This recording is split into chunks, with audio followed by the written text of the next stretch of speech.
Il est 15 h, merci d'être avec nous sur BFM TV. À la une de l'actualité de ce dimanche, la guerre en Ukraine. La priorité de l'armée russe reste l'est du pays. Près de Kharkiv, les bombardements redoublent ces dernières heures et ont fait 5 morts. Et dans le Donbass, 3 options s'ouvrent à Moscou. Explication dans ce journal. Et puis il y a également ces nouvelles frappes russes sur Kiev et sa banlieue. La Russie qui affirme avoir détruit une usine militaire près de la capitale ukrainienne. Quelle est la stratégie russe? Analyse et décryptage dans ce journal. La politique, nous sommes à une semaine pile du second tour de la présidentielle entre Emmanuel Macron et Marine Le Pen et à 3 jours d'un débat très important entre les deux mercredi. En attendant, c'est opération tractage pour convaincre notamment les indécis. Et puis c'est un temps quasi estival sur toute la France en ce dimanche de Pâques. Grand soleil, température élevée. Un temps idéal aussi pour s'adonner à la traditionnelle chasse aux œufs.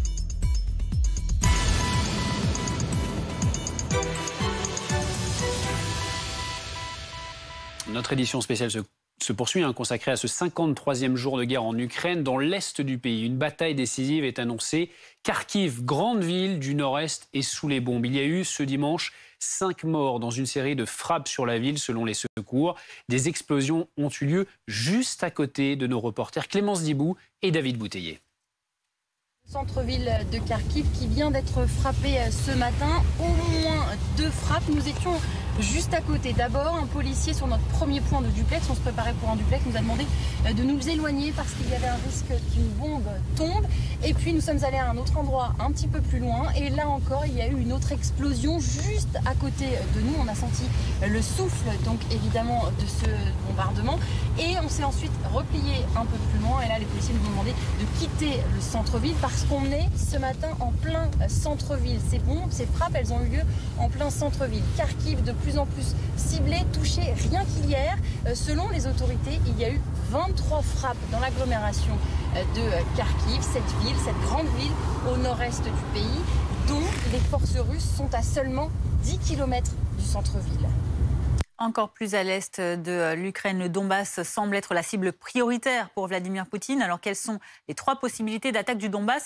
Les précisions d'Angie Louata.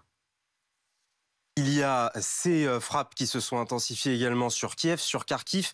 Mais l'objectif ultime, on l'a dit à plusieurs reprises, et l'armée russe l'a annoncé, c'est effectivement la conquête de l'Est, et en l'occurrence du Donbass. Le premier scénario, c'est un scénario idéal pour l'armée russe. Il consiste, vous le voyez sur cette carte, à engager des forces jusqu'à la ville de Dnipro. La ville de Dnipro, c'est une ville d'environ 1 million d'habitants, avec en l'occurrence la 4e ville du pays. Ce serait extrêmement ambitieux. Ça présenterait un avantage certain, ce serait celui d'être sur le fleuve du Dniepr, ce fleuve du Dniepr qui traverse l'Ukraine et qui la coupe en 2. Et ça permettrait également de se rapprocher de Mélitopol et de pouvoir avoir le contrôle de presque l'ensemble des bordures de la mer d'Azov au nord de cette mer. Le deuxième scénario, c'est celui-ci. C'est d'avancer plus progressivement peut-être et de conquérir toute cette zone qui se trouve au niveau des villes de Pokrovsk et de Barvinkov. L'objectif ici, ce serait de pouvoir encercler de manière assez rapide les forces ukrainiennes qui se trouvent dans cette zone avec toujours un point d'ancrage, cette ville de Kramatorsk. Angie, quelle est l'hypothèse la plus probable?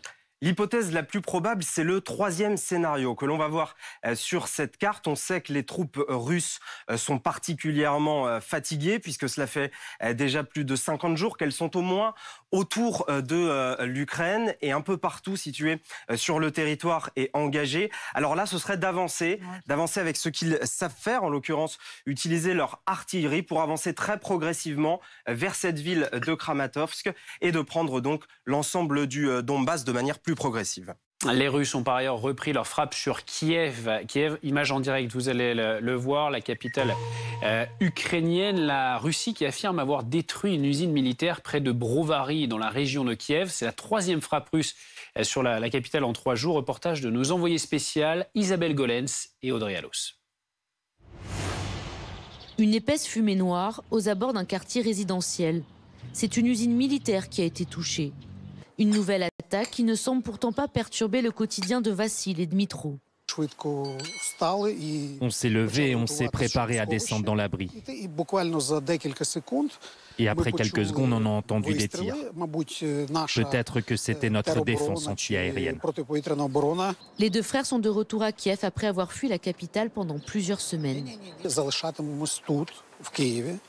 On va rester ici à Kiev et s'il le faut, on prendra les armes. Jusqu'à ce que tous les soldats russes soient partis de Kiev et d'Ukraine. Salut. Salut. Ludmila, une voisine, a elle aussi été réveillée par l'explosion. J'ai regardé mon téléphone, il était 6h43 et après j'ai entendu le bruit. On a l'habitude. On n'a plus peur maintenant. Une forme de résignation qu'on ne retrouve pas chez cette autre habitante, Nina, qui nous parle de sa mère. Ma mère a 93 ans. Elle se rappelle de la guerre et elle pleure tout le temps. C'est là qu'elle vit. Dans cette maison qu'elle n'a jamais quittée. Les bombardements russes sont douloureux pour cette très vieille dame, qui nous parle d'une époque où ils combattaient du même côté. Maman, tu pensais pas que tu vivrais jusqu'à la prochaine guerre? Non, je pensais pas. J'aurais jamais pu imaginer. Maintenant, c'est eux qui nous font ça. Nos frères, les nôtres. Pourtant, on était des frères ici. On a fait la guerre ensemble. Malgré les risques, plus personne ici ne semble vouloir partir. Nous sommes ici devant la gare centrale de Kiev. Il y a bien sûr toujours des gens qui fuient la capitale, mais il y a aussi ceux qui reviennent.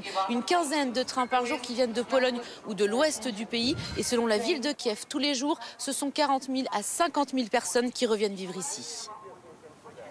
Moscou revendique ce bombardement de Brovary. Les forces russes qui déclarent avoir détruit une usine d'armement.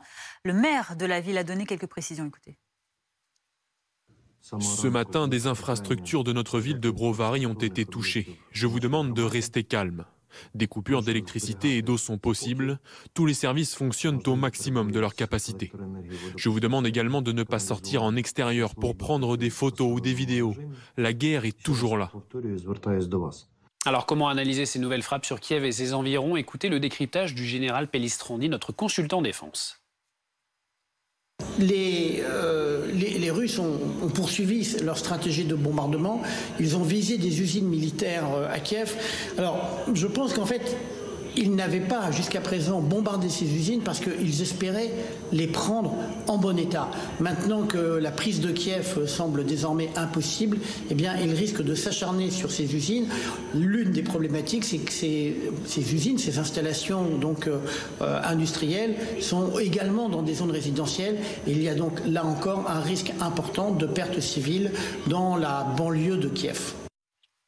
La bataille du Donbass se prépare dans une des zones les plus minées au monde, des mines utilisées par les forces ukrainiennes pour barrer la route aux Russes sur les axes stratégiques, mais aussi par les Russes qui déversent, eux, des explosifs sur les lieux bombardés. La superficie concernée, vous le voyez, par la présence de ces mines est désormais évaluée à 300 000 km², soit la moitié du pays. Guillaume Barki.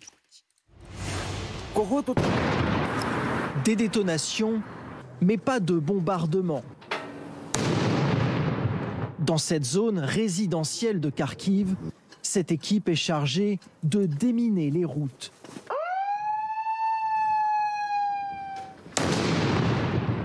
Sécuriser les routes, mais aussi les jardins. Vous voyez, c'est là-bas. Des mines, mais aussi des obus qui n'ont pas encore explosé. C'est ce que ces hommes dégagent un par un dans la région de Kiev. Selon l'Ukraine, les soldats russes dans le nord du pays lèveraient le camp peu à peu, mais laisseraient derrière eux un terrain totalement piégé. L'ennemi a placé des mines dans tout le nord du pays. Des maisons, des équipements. Ils en ont même placé sous plusieurs cadavres. Mais les mines ne sont pas que russes. Dans le Donbass, les deux camps se tiennent à bonne distance grâce à cette technique. Le minage du territoire a commencé après les premiers combats en 2014. 7000 km² du Donbass étaient concernés. Un chiffre qui monte plutôt à 300 000 km² aujourd'hui. Depuis le début de la guerre, le Service national des situations d'urgence dit avoir retiré 48 000 explosifs du sol. Situation critique par ailleurs à Mariupol. La Russie affirme contrôler la quasi-totalité de la ville et a appelé les derniers combattants ukrainiens à Mariupol à se rendre. La situation sur place est inhumaine selon le président Zelensky. Quelle est la nouvelle tactique russe? Écoutez le député Oleksiy Goncharenko. Lorsque nous parlons de la nouvelle tactique de la Russie, en réalité, il n'y a rien de nouveau. Il continue à faire peur aux gens par les tirs, par les catastrophes humanitaires. Je me trouve actuellement à Mykolaiv. Ici, on a détruit l'approvisionnement en eau de cette ville d'un demi-million d'habitants. Et cette ville d'un demi-million d'habitants est aujourd'hui privée d'eau parce que les Russes ont détruit l'approvisionnement en eau qui donc servait cette ville. Donc aujourd'hui, nous sommes face à une catastrophe humanitaire où une grande ville qui aujourd'hui a perdu déjà un tiers de ses habitants, mais il y a quand même toujours des centaines de milliers d'habitants qui sont privés d'eau. C'est une tactique de la Russie de faire peur, de détruire, de créer une catastrophe humanitaire. Et c'est une nouvelle destruction qui se prépare comme ils ont fait à Mariupol. Maintenant, ils concentrent leurs efforts dans l'est et dans le sud de l'Ukraine. Je pense que Mariupol tiendra encore quelques jours, mais il est clair que les forces de nos défenseurs sont à la limite critique. Des dizaines de milliers de personnes sont toujours à Mariupol qui souffrent de manière indicible. C'est un énorme défi face au monde entier. Parce qu'une ville au centre d'Europe, une ville d'un demi-million d'habitants qui a été détruite. Natalia Turine sur Mariupol. Le Kremlin affirme donc contrôler Mariupol. Est-ce qu'on peut y croire ou est-ce que c'est de la propagande? Même si ça serait une vérité, je pense que le plus important, c'est pas s'il le contrôle ou pas. Le plus important, c'est qu'il y a une semaine, un général qui est censé s'occuper de Mariupol a lâché une phrase. Parce que les combattants d'Azov se cachent dans les sous-sols, on va être obligé, dit-il, d'utiliser l'arme chimique. Ça lui est échappé. Et je pense que c'est ça le plus important. C'est-à-dire qu'il a dit haut et fort que la Russie aujourd'hui, qui dit mais non, jamais on a empoisonné quelqu'un à Londres, jamais on a empoisonné des opposants au régime Poutine, parce qu'on n'a plus d'armes chimiques. Aujourd'hui, ils disent haut et fort que, bel et bien, ils le possèdent, cette arme chimique, et ils se prêtent de l'utiliser. Mariupol, c'est pas une capitale. Donc, je ne dis pas que c'est pas une ville pas importante, mais c'est pas un si grand symbole que ça. En revanche, c'est un symbole qui donne un signal à l'Occident que Poutine ne va pas s'arrêter. Parce que l'arme chimique ou l'arme nucléaire, c'est l'arme de destruction massive.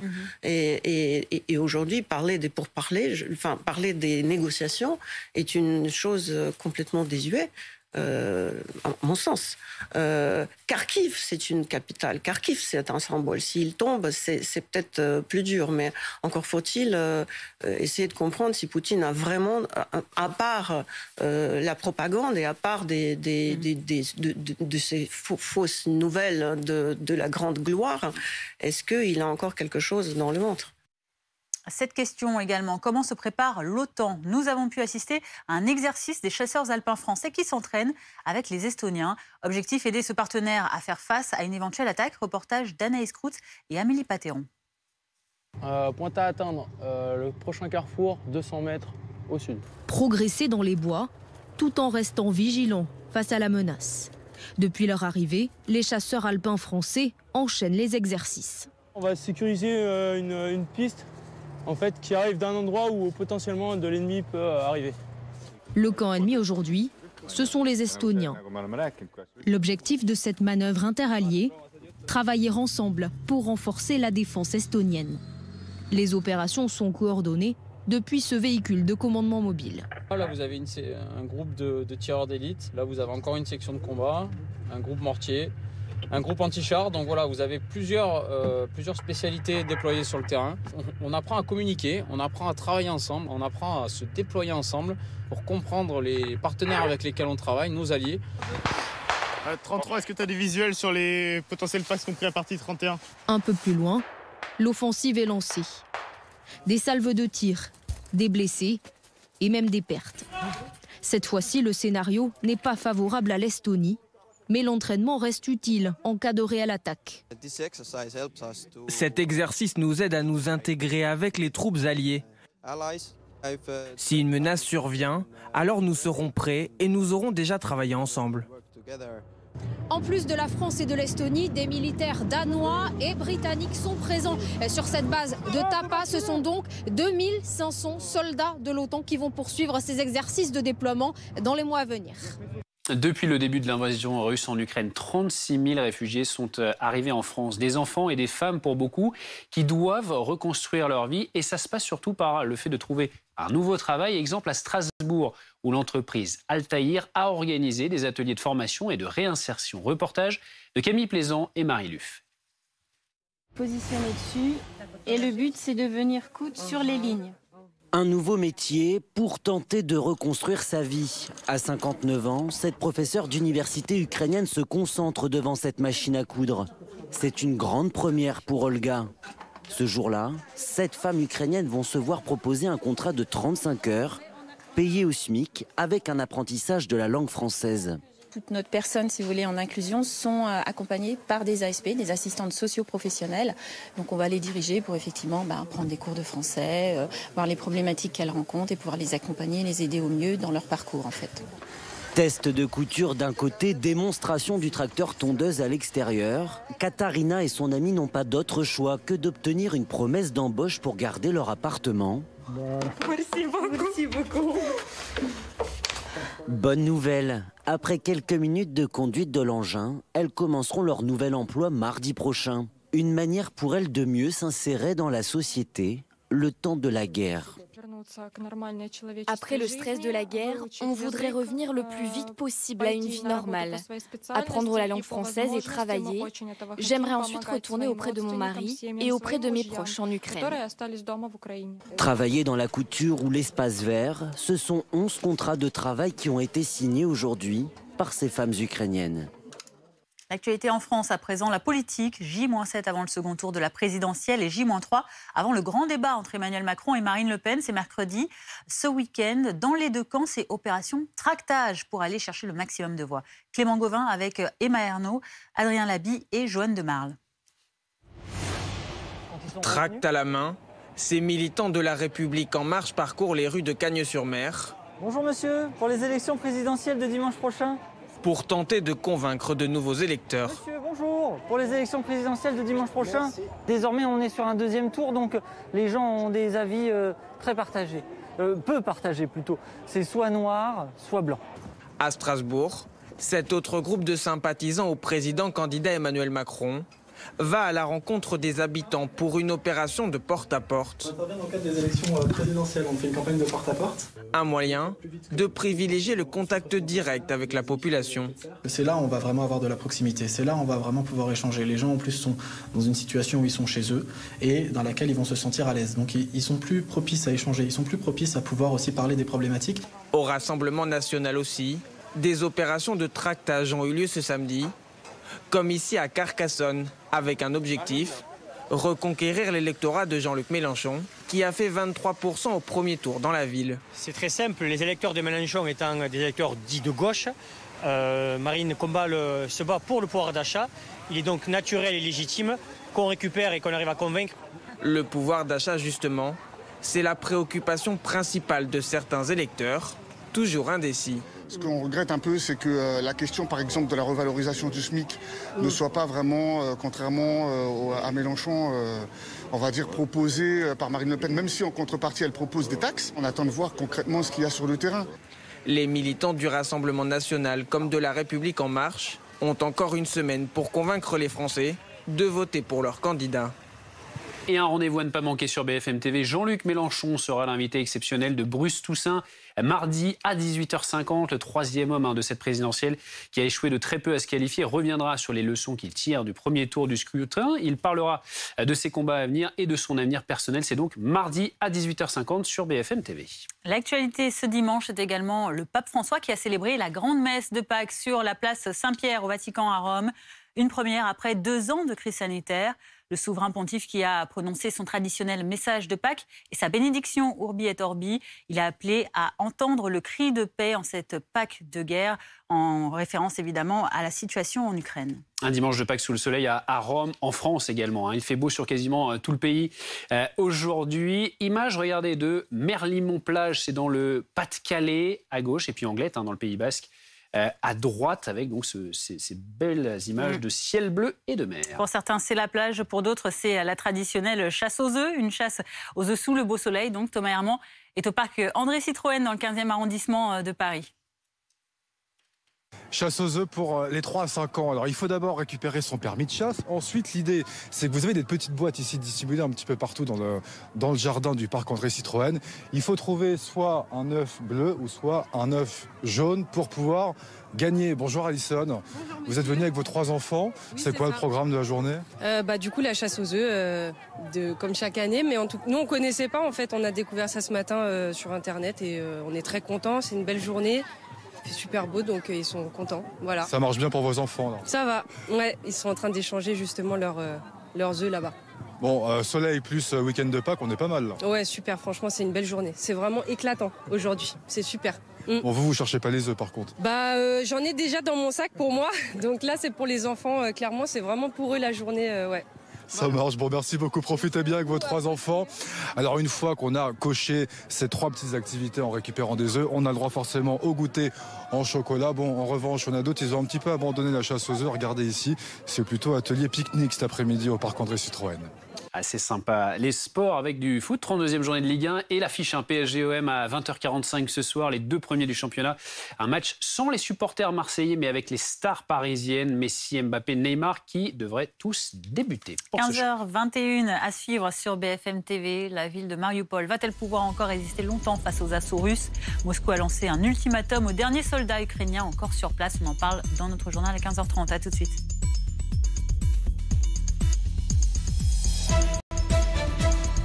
Ce week-end, gros plan sur ces entreprises qui font bouger les marchés. De par les caractéristiques de son économie, préserver elle-même les entreprises. TPE, PME, start-up, l'actualité business. Ce week-end sur BFM TV.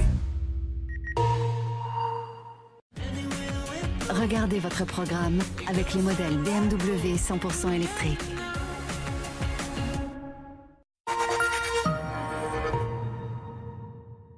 Le PSG-OM de dimanche soir en exclusivité sur Prime Video, c'est comme un match de foot classique. Avec de belles frappes, de superbes parades et de jolis buts. Mais le PSG-OM de dimanche n'est pas un match classique. C'est le classique. Dans quelques secondes, Léo va enfin relever les yeux de son portable. Dans quelques secondes, je vais leur annoncer que j'ai gagné à Euromillions et que je partage avec eux. Ce mardi, jackpot incroyable de près de 100 millions d'euros. Vous aussi profitez du confort Emma avec notre fameux matelas, nos lits ou nos oreillers. Vous verrez, vous allez adorer. Commandez vite nos produits sur emma.fr. Mamie, est-ce que tu t'inquiètes pour l'avenir ? Tu sais, mon chéri, j'ai toujours eu cette lumière d'espérance en moi. C'est l'Église qui me l'a transmise. Cette petite lumière ne s'éteint jamais. Tu l'as toi aussi. Génial. Merci, mamie. Comme une évidence, je veux transmettre l'espérance. Je lègue à l'Église catholique. Rendez-vous sur jecroisjelègue.catholique.fr. Mais t'as bossé ton revers ou quoi ? Je travaille chez arthurimo.com. Et voilà. Et voilà. Et voilà. Et voilà. Et voilà. Et voilà. Faites le bon geste. Estimez votre bien sur arthurimo.com. Qui peut concurrencer MAF Pro ? Pour protéger notre famille comme notre commerce, nous qui sommes pros, on préfère MAF Pro. 800 000 clients professionnels font confiance à la MAF. C'est rassurant. Je préfère la MAF. Depuis longtemps, nous sommes là pour vous apporter des médicaments de qualité. Là, pour combattre à vos côtés. Là, quand il est important d'être là. À chaque étape de votre vie, nous sommes là pour vous aider à vivre en meilleure santé. Pour toujours mieux prendre soin de vous et des générations futures, Mylan devient Viatrice. Viatrice, permettre à chacun de vivre en meilleure santé à chaque étape de sa vie. Voici la nouvelle Skoda Fabia. Visuel flatteur, route déserte, tout est parfait. Mais vous ne conduirez jamais dans ces conditions. Non, la vôtre roulera dans la vraie vie. Avec à bord un ado et ses goûts musicaux très discutables. Ou un mari qui partit chercher le pain est revenu avec tout le centre commercial. Elle vous permettra de voir tous les spécimens qui peuplent la route et de rouler bien plus détendu. Nouvelle Skoda Fabia. Découvrez-la à partir de 159 € par mois seulement.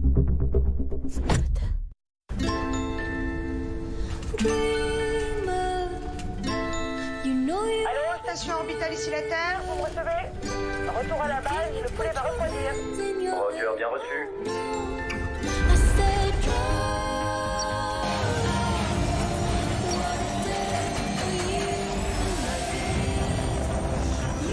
Repoussez les limites en mode Wi-Fi SIM avec la nouvelle Livebox et son Wi-Fi 6E. Orange. Nous n'avons pas les mêmes vies, ni les mêmes passions, mais nous partageons bien plus. En relevant nos manches, nous participons à soigner 1 million de personnes. Nous sommes les changeurs d'histoire, les joueurs collectifs, les optimistes nés. Nous sommes les donneurs de sang. Les pneus sont à changer. Ah. La batterie d'origine. Et la vidange. Elle est parfaite. J'achète. Pneus, huile, batterie et pièces détachées à prix bas toute l'année, en magasin et en ligne. Carter Cash, l'essentiel pour l'auto. Cofidis a 40 ans. Et en 40 ans, on en a vu des projets. Comme ce projet travaux. Et vous, quel est votre projet? Cofidis vous propose un taux exceptionnel de 2,99% sur 48 mois. N'hésitez plus. Cofidis. Le crédit qui fait la différence. Excusez-moi, mais moi j'aimerais une moto.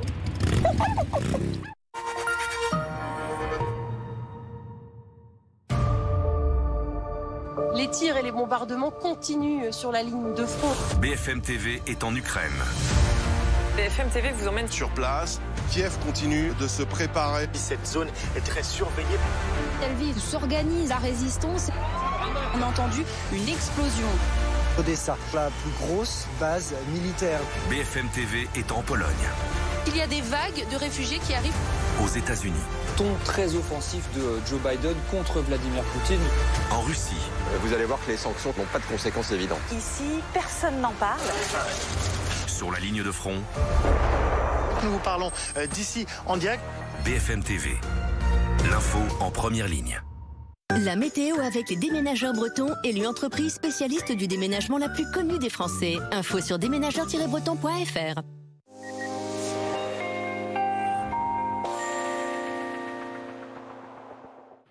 Le puissant anticyclone scandinave qui nous protégeait depuis tout ce début de très long week-end de Pâques reste présent encore ce dimanche, bien présent, mais il va avoir tendance à faiblir quand même et on le voit déjà ici sur cette animation satellite avec l'arrivée de quelques nuages par la pointe bretonne sur une partie ouest du pays, une petite moitié ouest, ça se confirme demain matin. Regardez les nuages bien présents du sud-ouest en montant sur la Normandie, localement même quelques bruines possibles sur le sud-ouest, le retour de timides éclaircies sur la pointe bretonne, le Cotentin et puis partout ailleurs, pas de changement, de très larges éclaircies. Dans le courant de l'après-midi, eh bien ça va rester assez nuageux sur une petite moitié ouest, même si les nuages auront tendance à se morceler un petit peu par rapport au matin. On pourrait avoir une petite averse ici ou là. Ce sera en revanche plus nuageux sur les Pyrénées. Pas de changement sur une bonne moitié est. Vous profiterez encore de très larges éclaircies. Les températures fraîches le matin dans le nord-est, 2 degrés sur le nord-est, 9 à Paris. On attend 12 degrés dans le même temps du côté de Biarritz, Nice. 15 degrés pour Perpignan et dans l'après-midi, les températures commencent tout doucement à baisser. 14 degrés seulement à Brest sous les nuages, mais ailleurs on conserve quand même des valeurs très agréables pour la saison. 21 degrés à Paris, à Grenoble, il fera 21 également à Marseille et on ira encore jusqu'à 23 degrés. Ce sera pour Perpignan sur le golfe du Lion. C'était la météo avec les déménageurs bretons, élue entreprise spécialiste du déménagement la plus connue des Français. Info sur déménageurs-bretons.fr. 15h28, bienvenue sur BFM TV. Si vous nous rejoignez, à la une de l'actualité, Mariupol en Ukraine est en passe de tomber définitivement aux mains de l'armée russe. C'est ce qu'affirme Moscou. Les derniers résistants ukrainiens seraient retranchés dans une usine près du port. Mais le président Zelensky prévient Moscou, si des soldats ukrainiens sont éliminés, pas de négociation de paix possible. Dans l'est du pays, des bombardements à Kharkiv ont fait au moins 5 morts alors que la Russie affirme avoir détruit une usine militaire près de Kiev. Des frappes dans la capitale pour le 3e jour consécutif. Les habitants de Shanghai ne décolèrent pas, confinés depuis des semaines de manière très stricte face à une reprise vertigineuse de l'épidémie de Covid dans la métropole chinoise. Ils dénoncent leurs conditions d'isolement.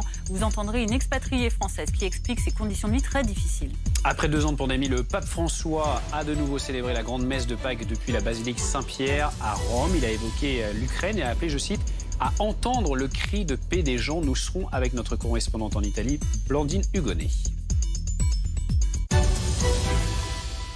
Notre édition spéciale consacrée à cette 53e journée de guerre en Ukraine et sur le front de l'Est, à Mariupol, la résistance ukrainienne semble à bout de souffle, retranchée dans un site industriel près des docks de la ville portuaire. L'armée russe a lancé un ultimatum aux derniers combattants, déposer les armes et évacuer la cité au plus tard à 13h aujourd'hui. Mais dès hier soir déjà, Volodymyr Zelensky a prévenu plus de négociations possibles si des soldats ukrainiens sont éliminés dans l'opération. Juliette Andrieux. Près d'un complexe métallurgique, des combats, c'est une poche de résistance de l'armée ukrainienne. La dernière selon le ministère russe de la Défense, qui a appelé ce matin les soldats retranchés à cesser le combat et à évacuer avant midi. La ville de Mariupol a été entièrement nettoyée des combattants nazis du bataillon Azov, des mercenaires étrangers et des troupes ukrainiennes. Les derniers combattants ukrainiens sont bloqués sur le site de l'usine Azovstal. La seule chance pour eux de s'en sortir vivants est de déposer les armes et de se rendre. Sur cette vidéo, publiée par les séparatistes pro-russes du Donbass, des soldats ukrainiens faits prisonniers. D'après les séparatistes, le 13 avril, ils étaient 1350 à s'être rendus. Et selon l'état-major général des forces armées ukrainiennes, les Russes seraient sur le point de débarquer dans le port de Mariupol.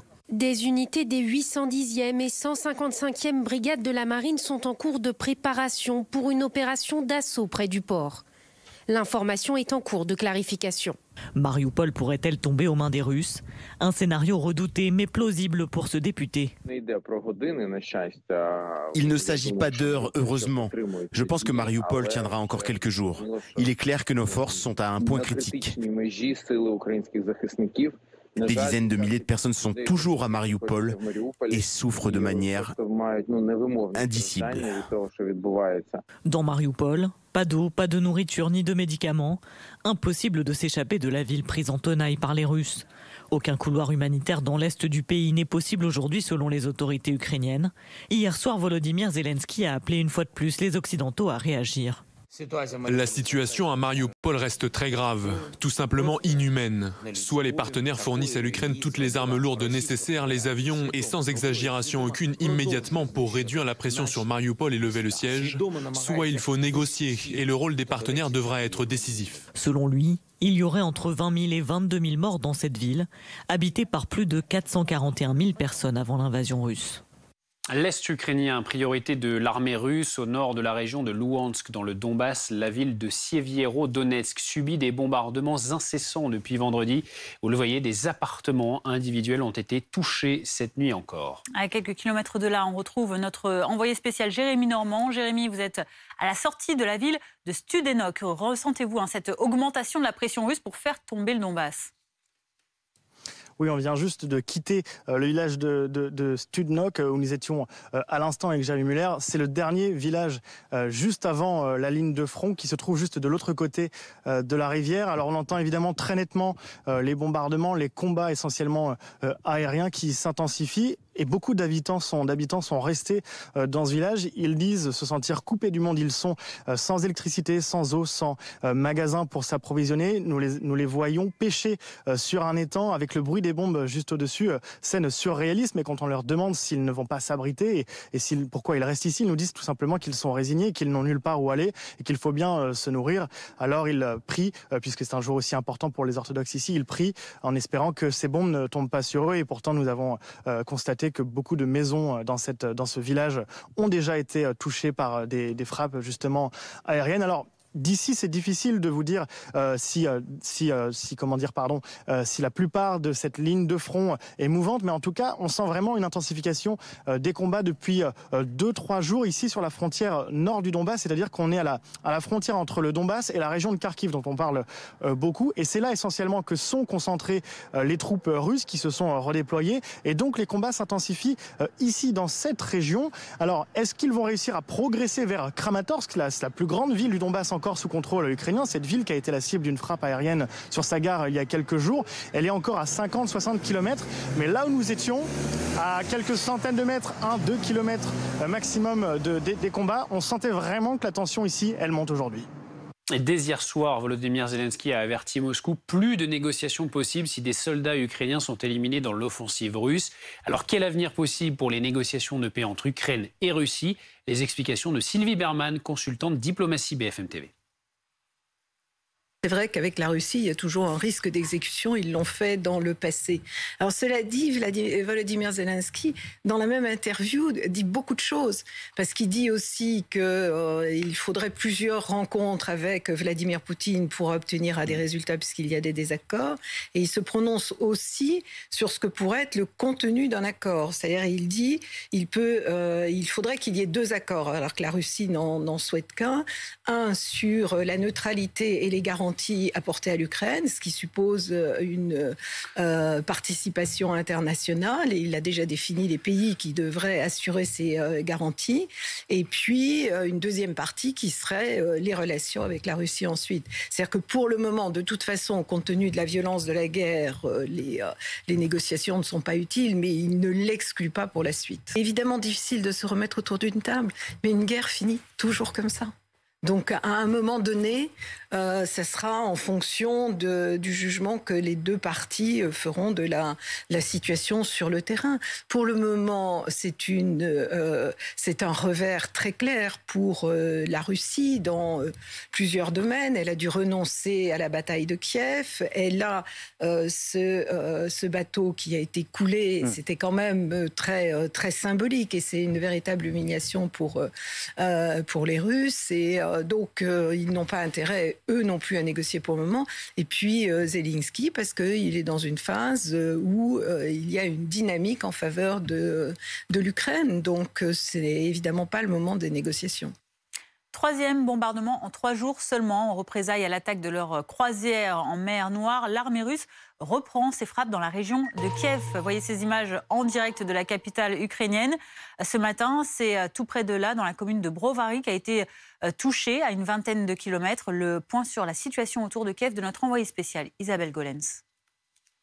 On a appris ce matin qu'une nouvelle frappe avait touché la région de Kiev. 1 ou 2 missiles qui ont visé des infrastructures. Il s'agirait d'infrastructures électriques, installations électriques. Ça s'est passé tôt ce matin à Brovary, une commune d'une centaine de milliers d'habitants qui se situe à l'est de la capitale, à une vingtaine de kilomètres du centre.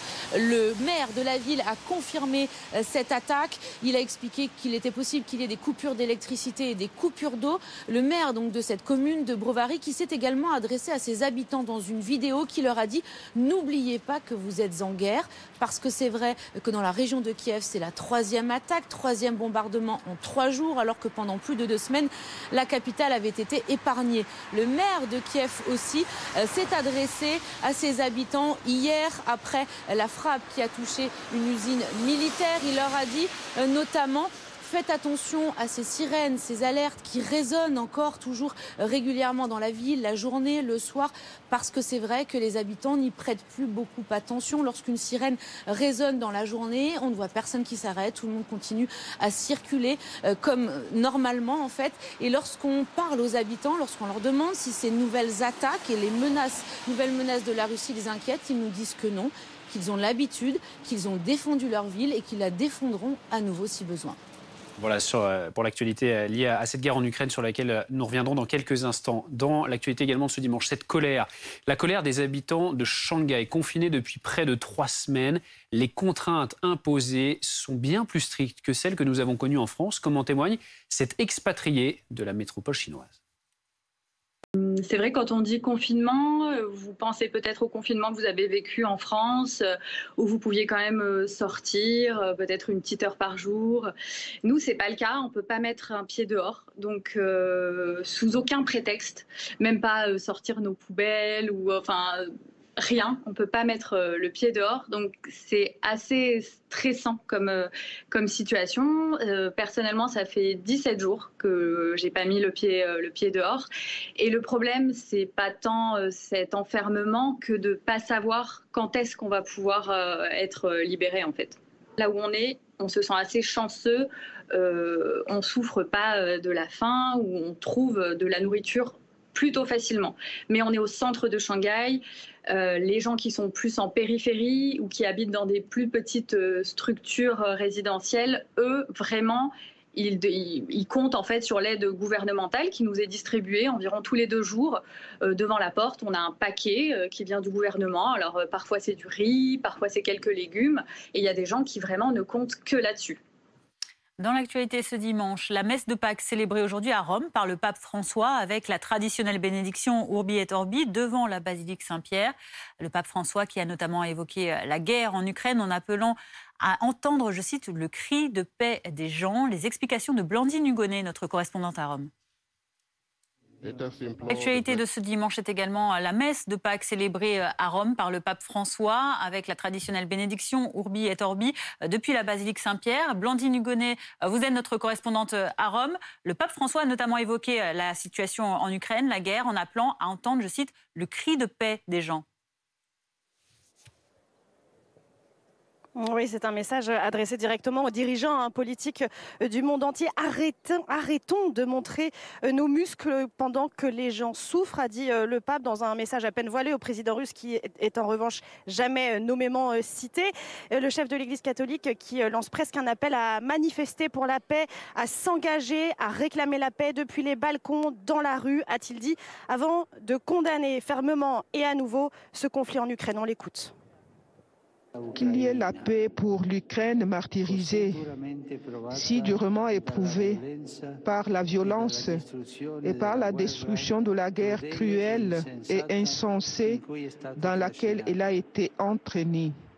Qu'une nouvelle aube d'espérance se lève bientôt sur cette terrible nuit de souffrance et de mort. Que l'on choisisse la paix. Que l'on arrête de montrer les muscles pendant que les gens souffrent. S'il vous plaît, ne nous habituons pas à la guerre. Engageons-nous tous à demander la paix depuis les balcons et dans les rues. La paix. Ouais, le pape François qui a même parlé d'une Pâques de guerre en ce dimanche de fête endeuillé par ce conflit auquel il a dédié ce message de Pâques ici place Saint-Pierre où les fidèles étaient très nombreux, 100 000 de retour place Saint-Pierre après 2 ans de pandémie. Le pape qui a aussi porté dans son cœur, dit-il, les villes rasées, les milliers de réfugiés ukrainiens accueillis notamment en Europe et toutes ces victimes en Ukraine. Un dimanche de Pâques sous le soleil en France, il fait beau sur quasiment tout le pays. Aujourd'hui, image regardez de Merlimont-Plage dans le Pas-de-Calais ou encore d'Anglet sur la droite au Pays Basque. 15h42, un rendez-vous politique à ne pas manquer sur BFM TV. On vous le rappelle, Jean-Luc Mélenchon sera l'invité exceptionnel de Bruce Toussaint. Ce sera mardi à 18h50. Le 3e homme de la présidentielle, qui a échoué de peu à se qualifier au second tour, reviendra sur les leçons qu'il tire du premier tour du scrutin. Il parlera également de son avenir personnel mardi 18h50 sur BFM TV.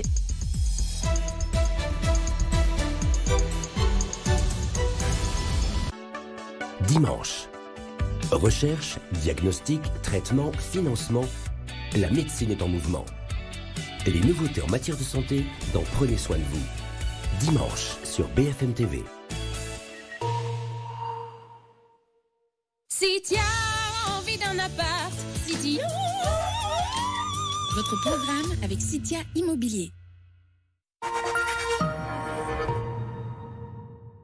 Vous aussi, vous voulez faire comme j'aime, mais avant de commencer, vous voulez savoir combien bien ça va vous coûter et c'est normal. En fait, ça dépend de votre objectif de perte de poids et de votre morphologie. Je vais vous montrer comment faire un devis, rien de compliqué. Vous allez sur le site commejaime.fr. Vous faites votre demande de devis en ligne. C'est simple, gratuit et sans engagement. En quelques minutes, vous connaîtrez le prix de votre programme pour perdre vos kilos en trop. Alors maintenant, plus d'excuses. Dès la semaine prochaine, commencez à perdre du poids. Alors rendez-vous sur commejaime.fr. commejaime.fr. On y va pour la visite? Ça va toi? Maurice, poissonnier de père en fils. Ravi. Marco. Enchanté. Très sympa. Oh, salut Agathe. bonjour. Ça va bien? Ouais, ça va. La meilleure ostéo. Ça va la famille? Ça va. Et la petite, ça va? Bien. Ton chat, ça va? Ça va. C'est celle-là. Waouh, j'adore. Au cœur du quartier pour mieux vous conseiller. Bienvenue. Century 21. Innovation dans la chute de cheveux. Luxéol crée le premier protocole chute de cheveux 2 en 1. Une première action anti-chute avec 7845 cheveux sauvés de la phase de chute.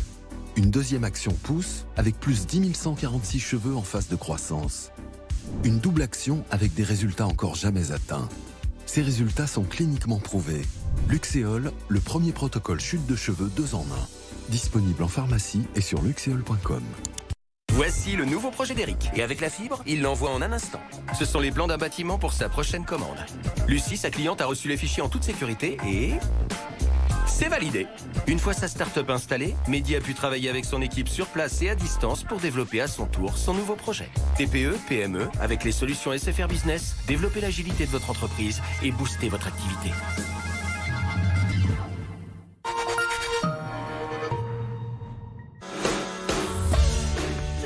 Et si Sofinco vous aidait à financer vos travaux pour maîtriser votre consommation d'énergie?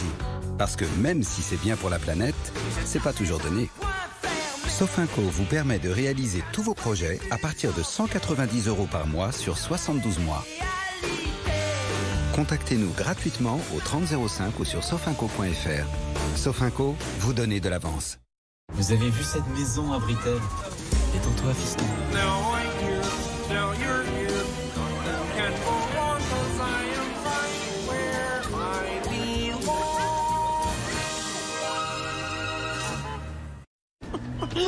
Avec Red, facile de profiter. Monsieur de la caisse numéro 2 est prié de déposer ses articles. Merci.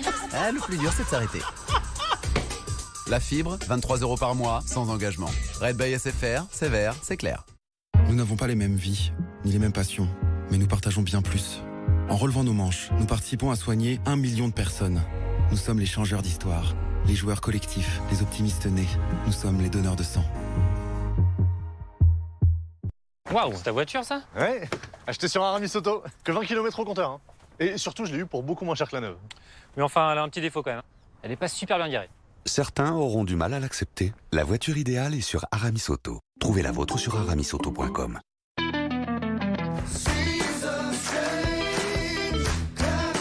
Pour tous les amoureux du jardin, Gardena propose depuis plus de 50 ans ses produits les plus innovants en arrosage et outillage à main. Realize your gardening dreams. Gardena.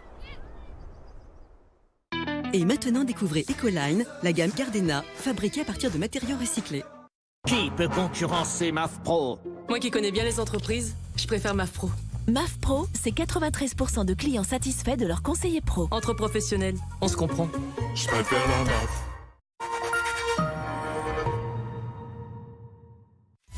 Merci d'être avec nous sur BFM TV. L'actualité à 15h47, la guerre en Ukraine dans l'est du pays.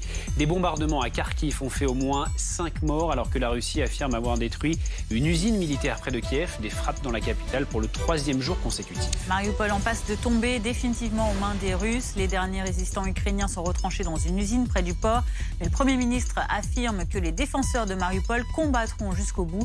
Le président Zelensky lui avertit Moscou, si les soldats ukrainiens sont éliminés, pas de négociation de paix possible.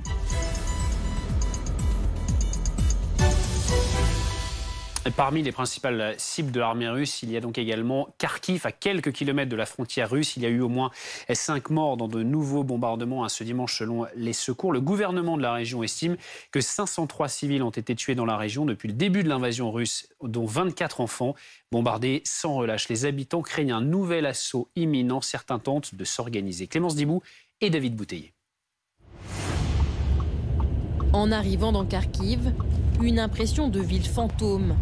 L'armée russe encercle désormais la ville au nord et à l'est. Aucun quartier n'est épargné. Nous sommes dans une zone sud de la ville de Kharkiv, une zone résidentielle. À quoi ça ressemble? Eh bien, d'un côté, par exemple, il y a ce toit qui a été éventré. Et puis, si on se tourne de l'autre côté, eh bien, ces maisons qui ont été complètement soufflées. Ça s'est passé il y a 2 jours. On voit encore de la fumée s'échapper des décombres. Preuve que les combats s'intensifient ici à Kharkiv. Alors que de nouvelles frappes retentissent, nous croisons cette voisine terrifiée par les bombardements quotidiens. J'ai très peur, mais je ne peux pas partir. Je suis trop vieille. Mon fils, lui, est parti. Maintenant, je suis toute seule et je n'en peux plus de ces bombes. Face à la menace d'une offensive russe, Pavel est bien décidé à organiser la résistance. Ce chef d'entreprise centralise bénévolement des dons qui arrivent du monde entier. Là, c'est des boîtes de conserve qui arrivent d'Europe. C'est très pratique pour les civils qui ne peuvent plus cuisiner ou pour les soldats sur le front. 20 à 30 tonnes de marchandises reçues chaque semaine. De quoi tenir un siège, et ce n'est pas qu'une formule. On va se battre. On ne sait pas ce que les Russes ont derrière la tête, mais on peut essayer de se préparer au mieux. Si on est encerclé, on saura s'organiser. Mais franchement, je préfère ne même pas y penser parce que ça risque d'être très dur. Pour le moral des troupes, il y a une petite attention glissée dans chaque colis destiné aux soldats. Une carte que des dizaines d'enfants ukrainiens envoient chaque jour, parfois depuis l'étranger où ils sont réfugiés. Leur message, ramener la paix au plus vite.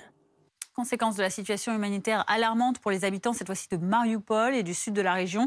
De plus en plus de réfugiés arrivent chaque jour à Zaporijjia et ces derniers jours, beaucoup proviennent également du Donbass où les Russes préparent une attaque massive. Nos reporters Maxime Brandstetter et Frédéric Leclérimov se sont rendus dans l'un des centres qui accueille chaque jour 2000 à 3000 de ces personnes déracinées. Pour beaucoup, des familles et donc des enfants traumatisés par la guerre. Ils sont pris en charge par des psychologues.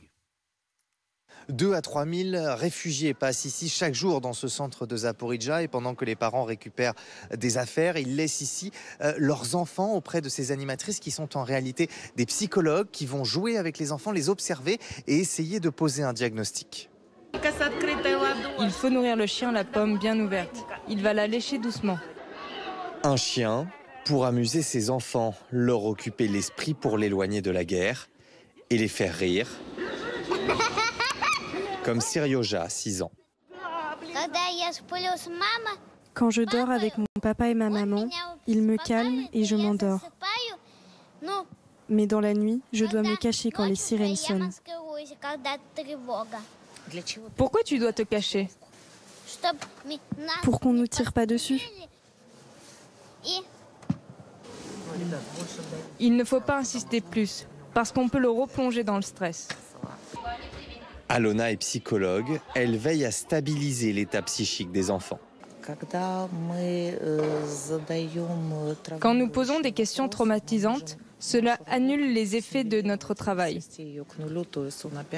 Et l'enfant se replonge dans un état de stress. Il faut être très délicat et y aller doucement. Pendant le jeu, elle observe les enfants. Si l'un d'eux ne s'amuse pas, semble absent, elle va le convoquer pour un entretien individuel. Les cas les plus graves de stress post-traumatique sont hospitalisés. L'actualité politique en France à présent, J-7 avant le deuxième tour de cette présidentielle entre Emmanuel Macron et Marine Le Pen. Et les débats très attendus entre les deux candidats, ce sera mercredi. Camille Langlade du service politique est avec nous. Comment les deux finalistes se préparent à ce grand débat? Eh bien d'abord, le président candidat assène ce mot avec répétition, surtout pas d'arrogance vis-à-vis de Marine Le Pen, ne pas répéter les erreurs du quinquennat, ce qu'on lui a reproché comme trait d'image. Il a revisionné 3 débats qui impliquaient un président présidents sortants, 81, 88 et 2012, pour justement voir comment cette image d'arrogance pouvait être effacée. Et sur le fond, Christophe Castaner, sur BFM Politique tout à l'heure, l'a indiqué, il s'agit de débusquer le programme de Marine Le Pen, notamment sur la diplomatie, sur l'Europe et les conséquences qu'entraînerait son programme, la renvoyer à ses habits de candidate d'extrême droite, a précisé le patron de La République En Marche. Marine Le Pen qui veut prendre sa revanche, elle a beaucoup travaillé le fond contrairement à 2017 et elle veut ralentir le rythme 48 heures avant pour aller se reposer, préparer le débat au calme, au vert. Son équipe veut pointer sur le fond les variations d'Emmanuel Macron sur les retraites, le renvoyer à son image de président des riches. Une ombre planera sur ce débat, celle de Jean-Luc Mélenchon et des abstentionnistes que les deux candidats vont tenter de s'arracher pendant plus d'une heure de débat. Merci beaucoup Camille. Le débat donc mercredi à partir de 20h50 sur BFM TV. Tout de suite la météo. La météo avec les déménageurs bretons, élue entreprise spécialiste du déménagement la plus connue des Français. Info sur déménageurs-breton.fr.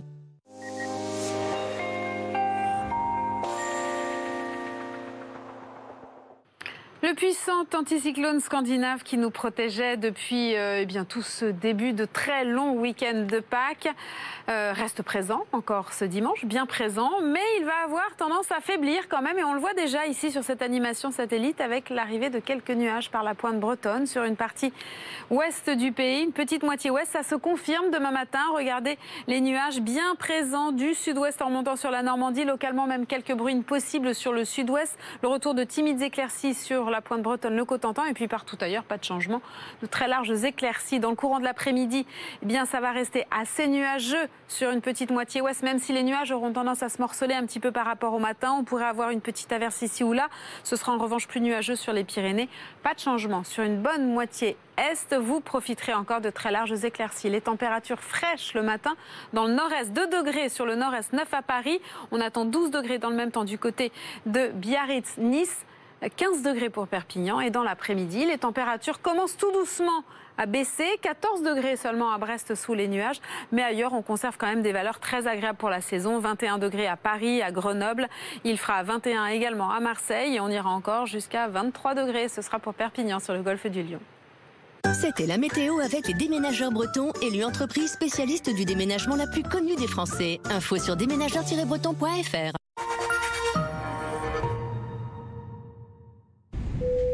Lui aussi? Non mais ils meurent tous, c'est une blague ou quoi? Avec Red, facile de profiter. J'en ai marre. Pourquoi je regarde ça? Le plus dur, c'est de s'arrêter. Ouais, c'est mieux comme ça. Forfait mobile 100 Go, 13 € par mois, sans engagement. Red by SFR, c'est vert, c'est clair.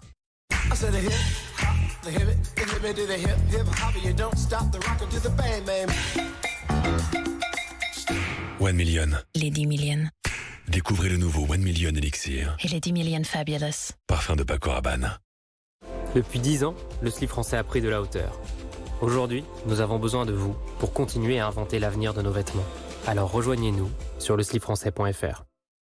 Aïe! Mal au dos? Découvrez le t-shirt Perco. Avec ses tenseurs brevetés, Perco vous aide à vous redresser naturellement et protège votre dos. Découvrez nos produits sur perco.com. Perco, engagé contre le mal de dos. Ceci est un dispositif médical. Mamie, est-ce que tu t'inquiètes pour l'avenir? Tu sais, mon chéri, j'ai toujours eu cette lumière d'espérance en moi. C'est l'Église qui me l'a transmise. Cette petite lumière ne s'éteint jamais. Tu l'as, toi aussi. Génial. Merci, mamie. Comme une évidence, je veux transmettre l'espérance. Je lègue à l'Église catholique. Rendez-vous sur jecroisjelègue.catholique.fr. Vous, votre vie, vos rêves.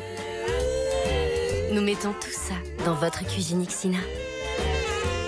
Ixina, oui à vos rêves. Chez Bigard, notre métier, c'est de sélectionner les meilleurs élevages de plein air. Nous travaillons avec les éleveurs français proches de nos ateliers pour une viande fraîche et savoureuse. Hachée et brochettes de bœuf plein air. Garantie viande bovine française, élevée en pâturage 5 mois par an minimum. Bigard, passion bouchère depuis 1968.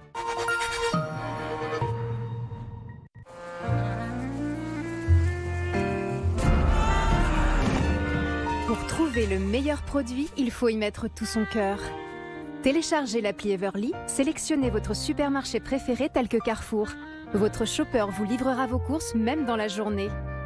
Everly, on adore faire vos courses. À gauche, Sophie. Elle n'a rien contre l'agneau. Mais comme elle aime bien surprendre, cette année, ce sera du saumon. Et du bon. À droite, Sophie. Il y a un truc qu'elle n'aime pas, c'est que le prix soit une mauvaise surprise. Alors, elle ne se laisse pas surprendre. Des valeurs fortes et des prix bas. Commerçant, autrement.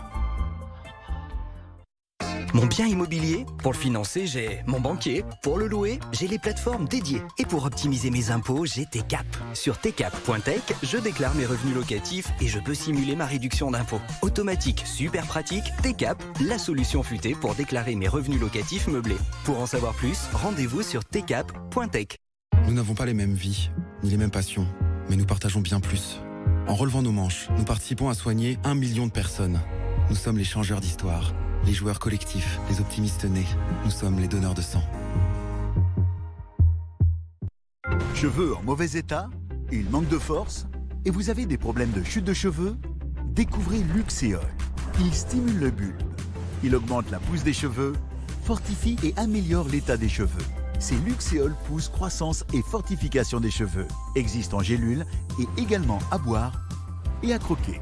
Disponible en pharmacie et sur luxéol.com. À découvrir parmi la gamme Luxéol. Qui peut concurrencer MAF Pro? Moi qui démarre mon entreprise, je préfère MAF Pro. MAF Pro, c'est 70 ans d'expérience au service des clients pro. Ça donne confiance. Je préfère la MAF. Amor mio.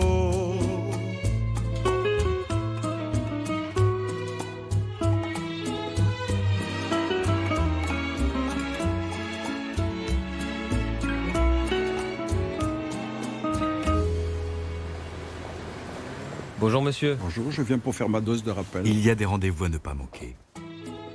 Pour continuer à vous protéger, pensez dès maintenant à votre dose de rappel. Il est 16h, merci d'être avec nous sur BFM TV. À la une de l'actualité, la guerre en Ukraine. La priorité de l'armée russe reste l'est du pays, près de Kharkiv. Les bombardements redoublent ces dernières heures et ont fait 5 morts. Et dans le Donbass, 3 options s'ouvrent à Moscou. Explication dans ce journal. Il y a également ces nouvelles frappes russes sur Kiev et sa banlieue. La Russie qui affirme avoir détruit une usine militaire près de la capitale ukrainienne. Alors quelle est la stratégie russe en place? Analyse et décryptage dans notre journal. La politique, nous sommes à une semaine pile du second tour de la présidentielle entre Emmanuel Macron et Marine Le Pen et à 3 jours d'un débat très important entre les deux mercredi. En attendant, c'est opération tractage pour convaincre les indécis. Et puis c'est un temps quasi estival sur toute la France, comme vous le voyez ici dans le bassin d'Arcachon, mais aussi à Nancy, dans l'est de la France. Beau dimanche de Pâques, grand soleil, température élevée, un temps idéal pour s'adonner à la traditionnelle chasse aux œufs, peut-être pour certains. Nous retrouverons Thomas Herman à Paris dans le parc André Citroën.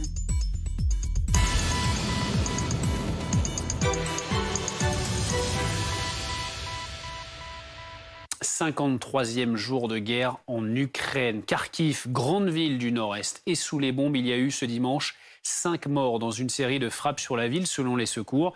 Des explosions ont eu lieu juste à côté de nos reporters, Clémence Dibou et David Bouteiller.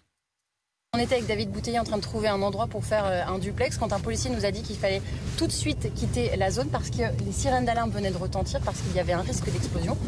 On est parti dans l'autre sens, on a entendu un bruit très fort juste à côté de nous, plusieurs bruits très forts d'ailleurs. On est parti très vite dans l'autre sens et là on est en train de revenir et de constater qu'effectivement, à peu près à l'endroit où on était, eh bien, il y a de la fumée noire qui s'échappe, probablement une explosion. On va aller voir ce qu'il en est. C'est ici l'explosion ? Je ne sais pas. Ça n'a pas explosé, c'est assez dangereux. On va quitter la zone.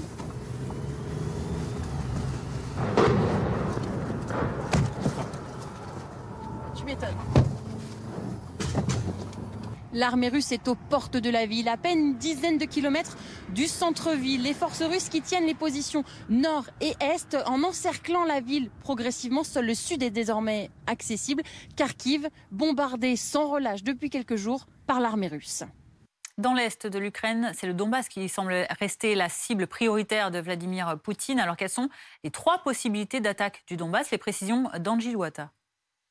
Il y a ces frappes qui se sont intensifiées également sur Kiev, sur Kharkiv.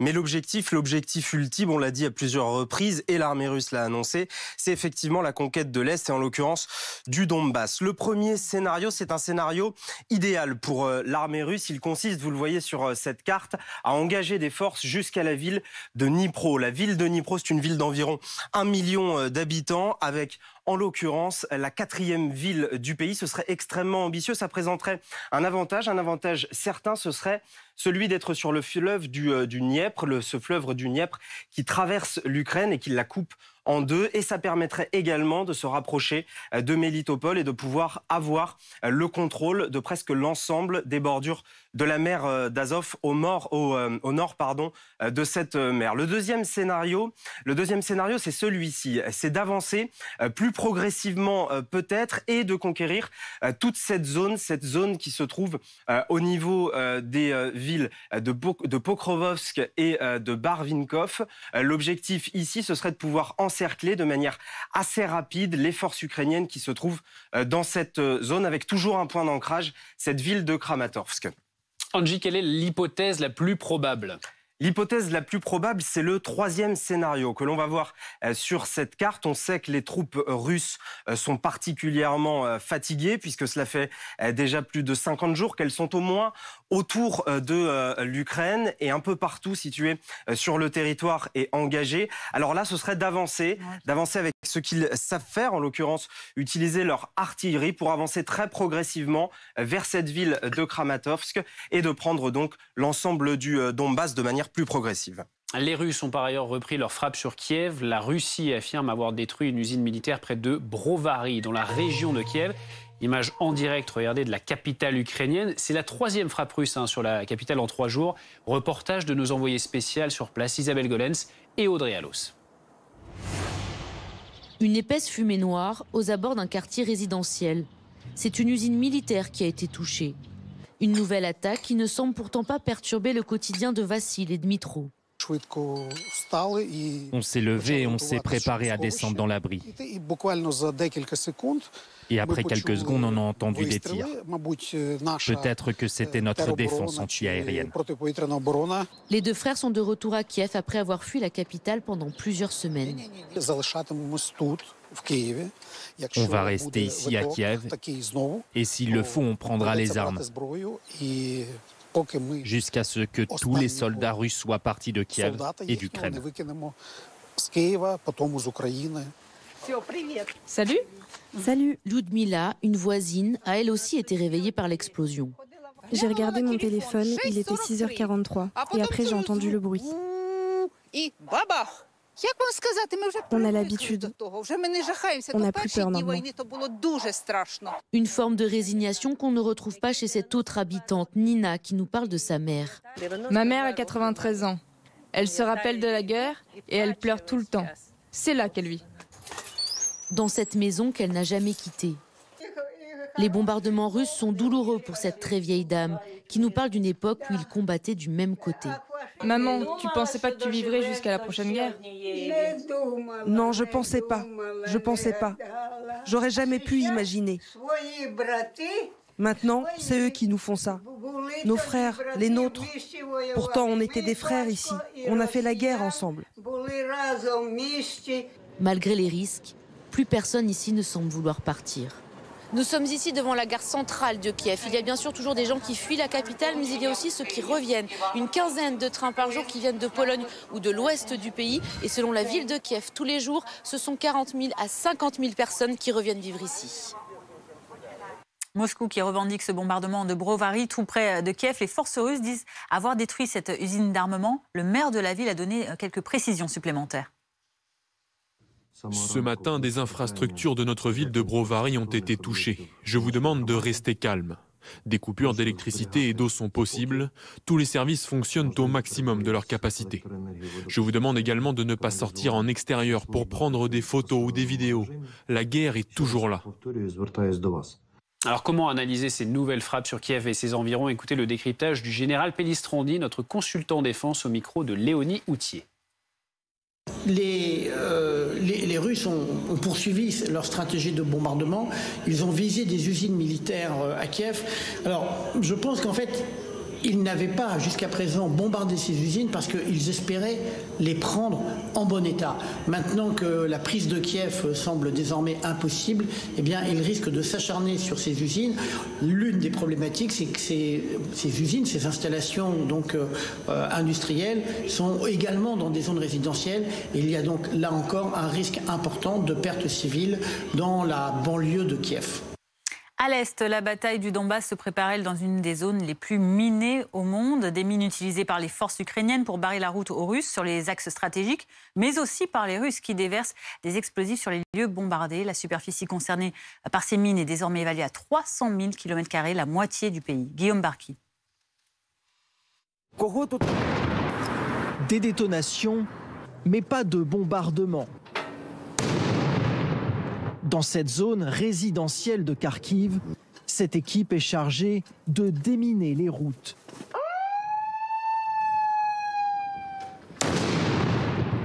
Sécuriser les routes, mais aussi les jardins. Vous voyez, c'est là-bas. Des mines, mais aussi des obus qui n'ont pas encore explosé. C'est ce que ces hommes dégagent un par un dans la région de Kiev. Selon l'Ukraine, les soldats russes dans le nord du pays lèveraient le camp peu à peu, mais laisseraient derrière eux un terrain totalement piégé. L'ennemi a placé des mines dans tout le nord du pays. Des maisons, des équipements. Ils en ont même placé sous plusieurs cadavres.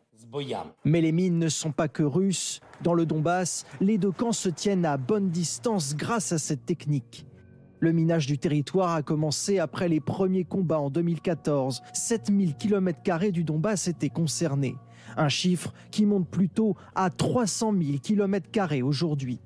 Depuis le début de la guerre, le Service national des situations d'urgence dit avoir retiré 48 000 explosifs du sol.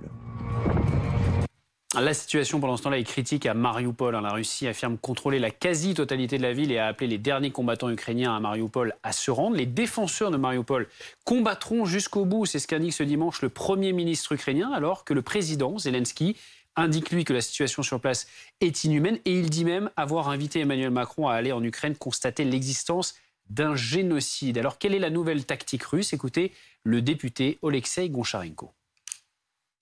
Lorsque nous parlons de la nouvelle tactique de la Russie, en réalité, il n'y a rien de nouveau. Ils continuent à faire peur aux gens par les tirs, par les catastrophes humanitaires. Je me trouve actuellement à Mykolaiv. Ici, on a détruit l'approvisionnement en eau de cette ville d'un demi-million d'habitants. Et cette ville d'un demi-million d'habitants est aujourd'hui privée d'eau parce que les Russes ont détruit l'approvisionnement en eau qui donc servait cette ville. Donc aujourd'hui, nous sommes face à une catastrophe humanitaire où une grande ville qui aujourd'hui a perdu déjà un tiers de ses habitants, mais il y a quand même toujours des centaines de milliers d'habitants qui sont privés d'eau. C'est une tactique de la Russie de faire peur, de détruire, de créer une catastrophe humanitaire. Et c'est une nouvelle destruction qui se prépare comme ils ont fait à Mariupol. Maintenant, ils concentrent leurs efforts dans l'est et dans le sud de l'Ukraine. Je pense que Mariupol tiendra encore quelques jours, mais il est clair que les forces de nos défenseurs sont à la limite critique. Des dizaines de milliers de personnes sont toujours à Mariupol qui souffrent de manière indicible. C'est un énorme défi face au monde entier. Parce qu'une ville au centre d'Europe, une ville d'un demi-million d'habitants qui a été détruite. Natalia Turine sur Mariupol, le Kremlin affirme donc contrôler Mariupol. Est-ce qu'on peut y croire ou est-ce que c'est de la propagande ? Même si ça serait une vérité, je pense que le plus important, c'est pas s'il le contrôle ou pas. Le plus important, c'est qu'il y a une semaine, un général qui est censé s'occuper de Mariupol a lâché une phrase. Parce que les combattants d'Azov se cachent dans les sous-sols, on va être obligé, dit-il, d'utiliser l'arme chimique. Ça lui est échappé. Et je pense que c'est ça le plus important.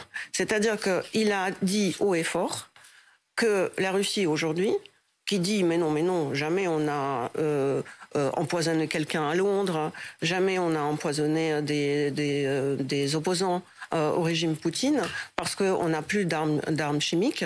Aujourd'hui, ils disent haut et fort que bel et bien, ils le possèdent, cette arme chimique, et ils se prêtent de l'utiliser. Mariupol, c'est pas une capitale. Donc je ne dis pas que c'est pas une ville pas importante, mais c'est pas un si grand symbole que ça. En revanche, c'est un symbole qui donne un signal à l'Occident que Poutine ne va pas s'arrêter. Parce que l'arme chimique ou l'arme nucléaire, c'est l'arme de destruction massive. Et aujourd'hui, parler des pourparlers, parler des négociations est une chose complètement désuète. À mon sens. Kharkiv, c'est une capitale. Kharkiv, c'est un symbole. S'il tombe, c'est peut-être plus dur, mais encore faut-il essayer de comprendre si Poutine a vraiment, à part la propagande et à part de ces fausses nouvelles de la grande gloire, est-ce qu'il a encore quelque chose dans le ventre ? Cette question également, comment se préparent les membres de l'OTAN pour faire face à une éventuelle attaque en Ukraine ? Nous avons pu, depuis l'Ukraine, après la guerre en Ukraine, nous avons pu assister, vous allez voir, à un exercice des chasseurs alpins français qui s'entraînent avec leurs partenaires estoniens. Reportage de nos envoyés spéciaux en Ukraine, Anaïs Krous et Amélie Patéron. Pointe à atteindre, le prochain carrefour, 200 mètres au sud. Progresser dans les bois, tout en restant vigilants face à la menace. Depuis leur arrivée, les chasseurs alpins français enchaînent les exercices. On va sécuriser une piste en fait, qui arrive d'un endroit où potentiellement de l'ennemi peut arriver. Le camp ennemi aujourd'hui, ce sont les Estoniens. L'objectif de cette manœuvre interalliée, travailler ensemble pour renforcer la défense estonienne. Les opérations sont coordonnées depuis ce véhicule de commandement mobile. Là, vous avez un groupe de tireurs d'élite. Là, vous avez encore une section de combat, un groupe mortier, un groupe anti-char. Donc voilà, vous avez plusieurs spécialités déployées sur le terrain. On apprend à communiquer, on apprend à travailler ensemble, on apprend à se déployer ensemble pour comprendre les partenaires avec lesquels on travaille, nos alliés. 33, est-ce que tu as des visuels sur les potentiels passes qu'on pris à partir 31 ? Un peu plus loin, l'offensive est lancée. Des salves de tir, des blessés et même des pertes. Cette fois-ci, le scénario n'est pas favorable à l'Estonie, mais l'entraînement reste utile en cas de réelle attaque. Cet exercice nous aide à nous intégrer avec les troupes alliées. Si une menace survient, alors nous serons prêts et nous aurons déjà travaillé ensemble. En plus de la France et de l'Estonie, des militaires danois et britanniques sont présents sur cette base de Tapa. Ce sont donc 2500 soldats de l'OTAN qui vont poursuivre ces exercices de déploiement dans les mois à venir. Depuis le début de l'invasion russe en Ukraine, 36 000 réfugiés sont arrivés en France. Des enfants et des femmes pour beaucoup qui doivent reconstruire leur vie. Et ça passe surtout par le fait de trouver un nouveau travail. Exemple à Strasbourg, où l'entreprise Altaïr a organisé des ateliers de formation et de réinsertion. Reportage de Camille Plaisant et Marie Luff. Positionner dessus et le but c'est de venir coudre sur les lignes. Un nouveau métier pour tenter de reconstruire sa vie. À 59 ans, cette professeure d'université ukrainienne se concentre devant cette machine à coudre. C'est une grande première pour Olga. Ce jour-là, 7 femmes ukrainiennes vont se voir proposer un contrat de 35 heures, payé au SMIC avec un apprentissage de la langue française. Toutes nos personnes, si vous voulez, en inclusion, sont accompagnées par des ASP, des assistantes socio-professionnelles. Donc on va les diriger pour effectivement prendre des cours de français, voir les problématiques qu'elles rencontrent et pouvoir les accompagner, les aider au mieux dans leur parcours en fait. Test de couture d'un côté, démonstration du tracteur tondeuse à l'extérieur. Katharina et son amie n'ont pas d'autre choix que d'obtenir une promesse d'embauche pour garder leur appartement. Merci beaucoup. Merci beaucoup. Bonne nouvelle, après quelques minutes de conduite de l'engin, elles commenceront leur nouvel emploi mardi prochain. Une manière pour elles de mieux s'insérer dans la société le temps de la guerre. Après le stress de la guerre, on voudrait revenir le plus vite possible à une vie normale, apprendre la langue française et travailler. J'aimerais ensuite retourner auprès de mon mari et auprès de mes proches en Ukraine. Travailler dans la couture ou l'espace vert, ce sont 11 contrats de travail qui ont été signés aujourd'hui par ces femmes ukrainiennes. L'actualité en France, c'est la politique également. J-7 avant le second tour de la présidentielle et J-3 avant le grand débat entre Emmanuel Macron et Marine Le Pen. C'est mercredi. Ce week-end, dans les deux camps, vous le voyez, c'est opération tractage pour aller chercher le maximum de voix. Clément Gauvin avec Emma Arnaud, Adrien Labitte et Joanne Demarle. Tract à la main, ces militants de La République En Marche parcourent les rues de Cagnes-sur-Mer. Bonjour monsieur, pour les élections présidentielles de dimanche prochain. Pour tenter de convaincre de nouveaux électeurs. Monsieur, bonjour. Pour les élections présidentielles de dimanche prochain, désormais on est sur un deuxième tour, donc les gens ont des avis très partagés. Peu partagés plutôt. C'est soit noir, soit blanc. À Strasbourg, cet autre groupe de sympathisants au président candidat Emmanuel Macron va à la rencontre des habitants pour une opération de porte-à-porte. On intervient dans le cadre des élections présidentielles, on fait une campagne de porte-à-porte. Un moyen de privilégier le contact direct avec la population. C'est là où on va vraiment avoir de la proximité, c'est là où on va vraiment pouvoir échanger. Les gens en plus sont dans une situation où ils sont chez eux et dans laquelle ils vont se sentir à l'aise. Donc ils sont plus propices à échanger, ils sont plus propices à pouvoir aussi parler des problématiques. Au Rassemblement national aussi, des opérations de tractage ont eu lieu ce samedi, comme ici à Carcassonne, avec un objectif, reconquérir l'électorat de Jean-Luc Mélenchon, qui a fait 23% au premier tour dans la ville. C'est très simple, les électeurs de Mélenchon étant des électeurs dits de gauche, Marine se bat pour le pouvoir d'achat. Il est donc naturel et légitime qu'on récupère et qu'on arrive à convaincre. Le pouvoir d'achat, justement, c'est la préoccupation principale de certains électeurs, toujours indécis. Ce qu'on regrette un peu, c'est que la question, par exemple, de la revalorisation du SMIC ne soit pas vraiment, contrairement à Mélenchon, on va dire, proposée par Marine Le Pen, même si en contrepartie, elle propose des taxes. On attend de voir concrètement ce qu'il y a sur le terrain. Les militants du Rassemblement national comme de La République En Marche ont encore une semaine pour convaincre les Français de voter pour leur candidat. Un rendez-vous à ne pas manquer sur BFM TV. Jean-Luc Mélenchon sera l'invité exceptionnel de Bruce Toussaint mardi à 18h50. Ce sera sa première prise de parole depuis le premier tour. Le troisième homme de la présidentielle qui a échoué de très peu à se qualifier reviendra sur les leçons qu'il tire du premier tour. Il parlera de ses combats à venir et de son avenir personnel. C'est donc mardi à 18h50 sur BFM TV. L'actualité ce dimanche, c'est également le pape François qui a célébré la grande messe de Pâques sur la place de Saint-Pierre au Vatican, à Rome. Une première après 2 ans de crise sanitaire. Le souverain pontife a prononcé son traditionnel message de Pâques et sa bénédiction, Urbi et Orbi. Il a appelé à entendre le cri de paix en cette Pâques de guerre, évidemment en référence à la guerre en Ukraine. On a vu ce beau ciel bleu à Rome, un dimanche de Pâques sous le soleil également en France. Il fait beau sur quasiment tout le pays aujourd'hui. Regardez ces 2 images de Merlimont, plage. C'était tout à l'heure, pardon. Bassin d'Arcachon en Gironde à gauche et puis Nancy avec la place Stanislas donc à droite sur cette image. Beau temps également. Oui, très beau temps pour beaucoup. C'est aussi la traditionnelle chasse aux œufs de Pâques en ce dimanche. Une chasse aux œufs donc sous le soleil, vous l'avez vu. Thomas Herman, lui, est du côté de Paris au parc André Citroën avec les petits-enfants.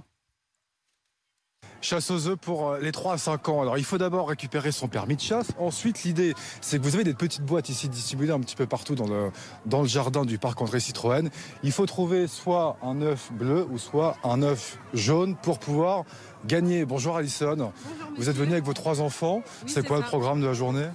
Du coup, la chasse aux œufs, comme chaque année. Mais nous, on ne connaissait pas. En fait, on a découvert ça ce matin sur Internet et on est très contents. C'est une belle journée. Il fait super beau, donc ils sont contents. Voilà. Ça marche bien pour vos enfants, là. Ça va. Ouais, ils sont en train d'échanger justement leurs œufs là-bas. Bon, soleil plus week-end de Pâques, on est pas mal, là. Ouais, super. Franchement, c'est une belle journée. C'est vraiment éclatant aujourd'hui. C'est super. Bon, vous cherchez pas les œufs, par contre ? J'en ai déjà dans mon sac pour moi. Donc là, c'est pour les enfants. Clairement, c'est vraiment pour eux la journée. Ouais. Ça marche. Bon, merci beaucoup. Profitez bien avec vos 3 enfants. Alors, une fois qu'on a coché ces 3 petites activités en récupérant des œufs, on a le droit forcément au goûter en chocolat. Bon, en revanche, on a d'autres, ils ont un petit peu abandonné la chasse aux œufs. Regardez ici, c'est plutôt atelier pique-nique cet après-midi au parc André Citroën. Les sports, le foot avec la 32e journée de Ligue 1 et cette affiche, le PSG qui accueille l'OM au Parc des Princes ce soir à 20h45. Les 2 premiers du championnat, un match sans les supporters marseillais mais avec les stars parisiennes. Messi, Mbappé, Neymar seront bien là, donc titulaires au coup d'envoi. 16h22, restez sur BFM TV. À suivre dans un instant, la ville de Mariupol va-t-elle pouvoir encore résister longtemps face aux assauts russes? En tout cas, le Premier ministre ukrainien déclare que les défenseurs de Mariupol combattront jusqu'au bout. On en parle dans quelques minutes dans notre prochain journal. 5 ans plus tard, ils sont de nouveau face à face. Je suis la candidate de la France telle que nous l'aimons. Je suis la candidate de la nation qui protège. La France a toujours réussi. Et elle a toujours réussi dans le monde. Emmanuel Macron, Marine Le Pen. Le débat décisif. Mercredi à 20h50, en direct sur BFM TV. Emmanuel Macron restera-t-il 5 ans de plus à l'Elysée? Moi, je veux convaincre toutes les Françaises et tous les Français. Marine Le Pen sera-t-elle la première femme présidente de la République? La présidente de tous les Français. 2 visions de la France. 2 projets pour le pays. À 4 jours du second tour.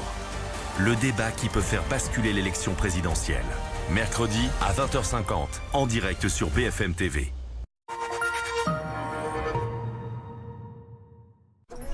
Dans quelques secondes, Léo va enfin relever les yeux de son portable. Dans quelques secondes, je vais leur annoncer que j'ai gagné à Euromillions et que je partage avec eux. Ce mardi, jackpot incroyable de près de 100 millions d'euros. Un véhicule se fait voler toutes les 4 minutes en France. Madame Ferrand, nous avons retrouvé votre véhicule. La technologie brevetée Coyote Secure localise et récupère votre véhicule même en sous-sol, en partenariat avec les forces de l'ordre. 91% des véhicules récupérés en 48 heures. Coyote, pensez pour ceux qui conduisent. Qu'est-ce que tu crois, chérie? Qu'un génie va apparaître pour nous aider à vendre la maison? Arthurimo.com. Il a dit arthurimo.com là. Et pourquoi arthurimo.com? Agent et expert immobilier, double compétence. Évaluez le prix de votre bien sur arthurimo.com. Parier, c'est pas forcément gagner. C'est pas forcément le moment. Parce que parier, c'est parfois ne pas parier. Gérez vos limites de paris avec l'application Parions Sport en ligne. Parions Sport, nous sommes les parieurs.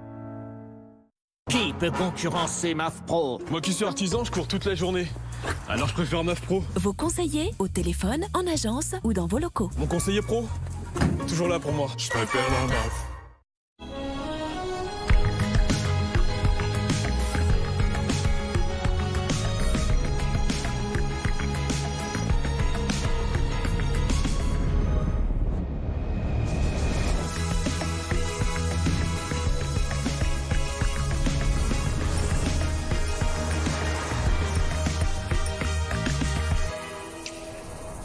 G7, la ville est belle.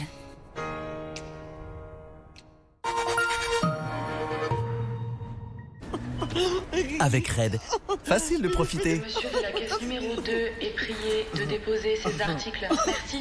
Ah, le plus dur, c'est de s'arrêter. La fibre, 23 € par mois, sans engagement. Red by SFR, c'est vert, c'est clair. Dans quelques secondes, Léo va enfin relever les yeux de son portable. Dans quelques secondes, je vais leur annoncer que j'ai gagné à Euromillions et que je partage avec eux. Ce mardi, jackpot incroyable de près de 100 millions d'euros.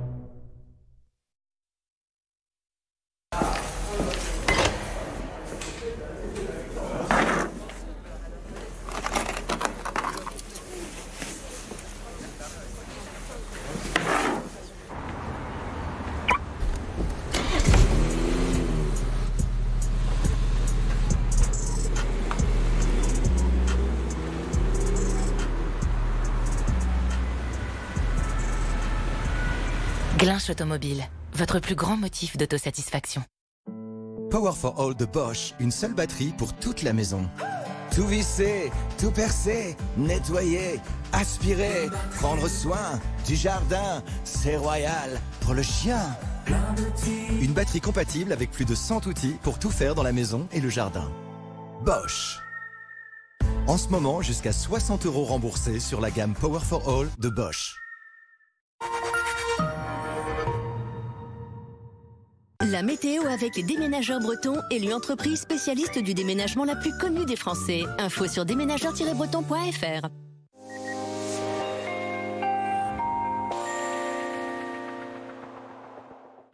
Le puissant anticyclone scandinave qui nous protégeait depuis tout ce début de très long week-end de Pâques reste présent encore ce dimanche, bien présent, mais il va avoir tendance à faiblir quand même et on le voit déjà ici sur cette animation satellite avec l'arrivée de quelques nuages par la pointe bretonne sur une partie ouest du pays, une petite moitié ouest. Ça se confirme demain matin. Regardez les nuages bien présents du sud-ouest en remontant sur la Normandie, localement même quelques bruines possibles sur le sud-ouest. Le retour de timides éclaircies sur la pointe bretonne, le Cotentin et puis partout ailleurs, pas de changement.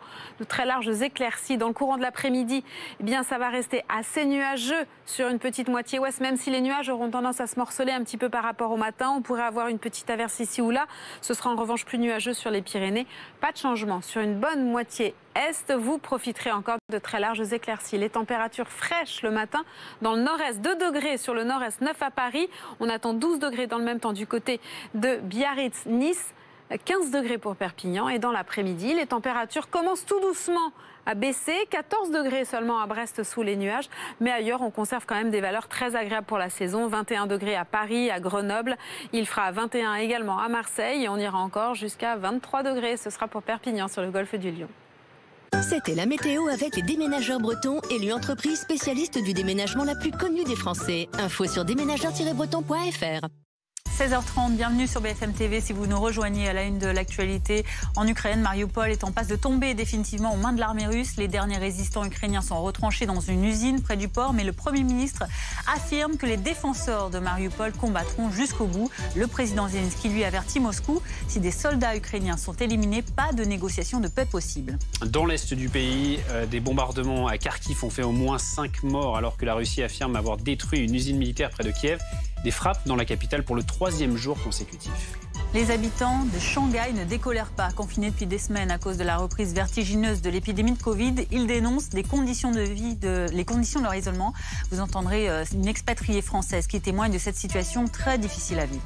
Puis après 2 ans de pandémie, le pape François a de nouveau célébré la grande messe de Pâques depuis la basilique Saint-Pierre. Il a évoqué l'Ukraine et a appelé, je cite, à entendre le cri de paix des gens. Nous serons à Rome dans un instant avec Blandine Hugonnet.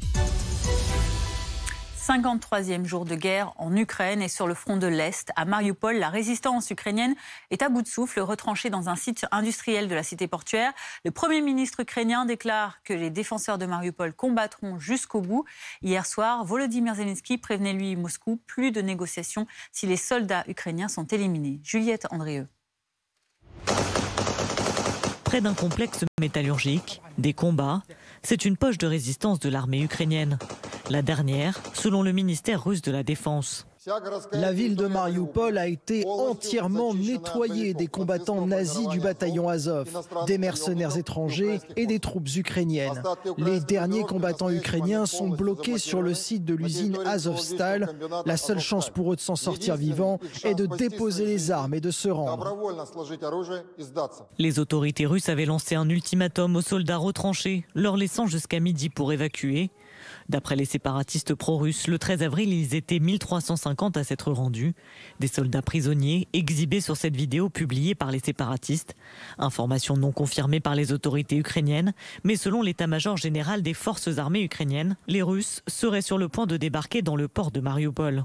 Des unités des 810e et 155e brigades de la marine sont en cours de préparation pour une opération d'assaut près du port. L'information est en cours de clarification. Mariupol pourrait-elle tomber aux mains des Russes? Un scénario redouté mais plausible pour ce député. Il ne s'agit pas d'heures, heureusement. Je pense que Mariupol tiendra encore quelques jours. Il est clair que nos forces sont à un point critique. Des dizaines de milliers de personnes sont toujours à Mariupol et souffrent de manière indicible. Dans Mariupol, pas d'eau, pas de nourriture ni de médicaments. Impossible de s'échapper de la ville prise en tenaille par les Russes.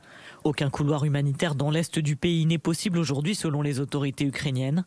Hier soir, Volodymyr Zelensky a appelé une fois de plus les Occidentaux à réagir. La situation à Mariupol reste très grave, tout simplement inhumaine. Soit les partenaires fournissent à l'Ukraine toutes les armes lourdes nécessaires, les avions, et sans exagération aucune immédiatement pour réduire la pression sur Mariupol et lever le siège, soit il faut négocier et le rôle des partenaires devra être décisif. Selon lui, il y aurait entre 20 000 et 22 000 morts dans cette ville, habitée par plus de 441 000 personnes avant l'invasion russe. L'Est ukrainien, priorité de l'armée russe. Au nord de la région de Louhansk, dans le Donbass, la ville de Sievierodonetsk subit des bombardements incessants depuis vendredi. Et vous le voyez, des appartements individuels ont été touchés cette nuit encore. Et à quelques kilomètres de là, on retrouve notre envoyé spécial Jérémy Normand. Jérémy, vous êtes à la sortie de la ville de Studnok. Ressentez-vous cette augmentation de la pression russe pour faire tomber le Donbass ? Oui, on vient juste de quitter le village de Studnok où nous étions à l'instant avec Jérémy Muller. C'est le dernier village juste avant la ligne de front qui se trouve juste de l'autre côté de la rivière. Alors on entend évidemment très nettement les bombardements, les combats essentiellement aériens qui s'intensifient. Et beaucoup d'habitants sont restés dans ce village. Ils disent se sentir coupés du monde. Ils sont sans électricité, sans eau, sans magasin pour s'approvisionner. Nous les voyons pêcher sur un étang avec le bruit des bombes juste au-dessus. Scène surréaliste, mais quand on leur demande s'ils ne vont pas s'abriter et pourquoi ils restent ici, ils nous disent tout simplement qu'ils sont résignés, qu'ils n'ont nulle part où aller et qu'il faut bien se nourrir. Alors ils prient, puisque c'est un jour aussi important pour les orthodoxes ici, ils prient en espérant que ces bombes ne tombent pas sur eux. Et pourtant, nous avons constaté que beaucoup de maisons dans ce village ont déjà été touchées par des frappes justement aériennes. Alors d'ici, c'est difficile de vous dire si la plupart de cette ligne de front est mouvante, mais en tout cas, on sent vraiment une intensification des combats depuis 2-3 jours ici sur la frontière nord du Donbass, c'est-à-dire qu'on est à la frontière entre le Donbass et la région de Kharkiv, dont on parle beaucoup, et c'est là essentiellement que sont concentrées les troupes russes qui se sont redéployées, et donc les combats s'intensifient ici dans cette région. Alors, est-ce qu'ils vont réussir à progresser vers Kramatorsk, la plus grande ville du Donbass encore sous contrôle ukrainien, cette ville qui a été la cible d'une frappe aérienne sur sa gare il y a quelques jours. Elle est encore à 50-60 km, mais là où nous étions, à quelques centaines de mètres, 1-2 km maximum des combats, on sentait vraiment que la tension ici, elle monte aujourd'hui. Parmi les principales cibles de l'armée russe, il y a également Kharkiv, à quelques kilomètres de la frontière russe. Il y a eu au moins 5 morts aujourd'hui dans de nouveaux bombardements, selon les secours. Le gouverneur de la région estime que 503 civils ont été tués dans la région depuis le début de l'invasion russe, dont 24 enfants. Bombardés sans relâche, les habitants craignent un nouvel assaut imminent. Certains tentent de s'organiser. On voit ça avec Clémence Dibou et David Bouteiller.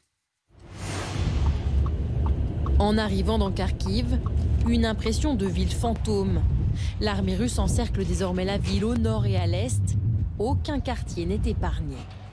Nous sommes dans une zone sud de la ville de Kharkiv, une zone résidentielle. À quoi ça ressemble ? Eh bien, d'un côté, par exemple, il y a ce toit qui a été éventré. Et puis, si l'on se tourne de l'autre côté, eh bien, ces maisons qui ont été complètement soufflées. Ça s'est passé il y a 2 jours. On voit encore de la fumée s'échapper des décombres. Preuve que les combats s'intensifient ici à Kharkiv.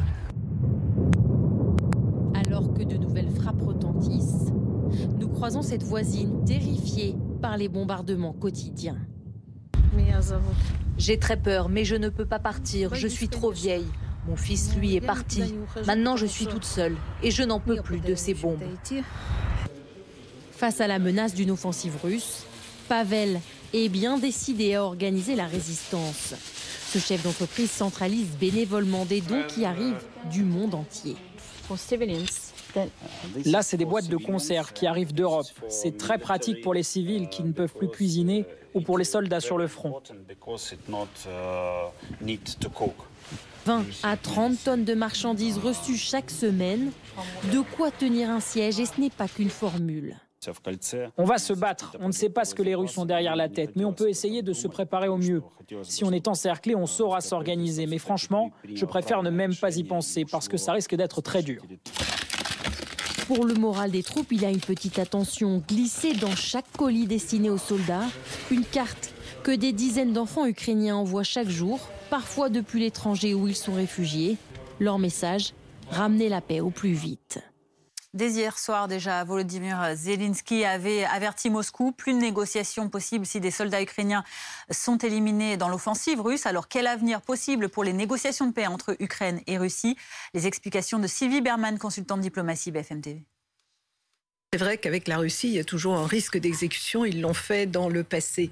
Alors cela dit, Volodymyr Zelensky, dans la même interview, dit beaucoup de choses. Parce qu'il dit aussi qu'il faudrait plusieurs rencontres avec Vladimir Poutine pour obtenir des résultats puisqu'il y a des désaccords.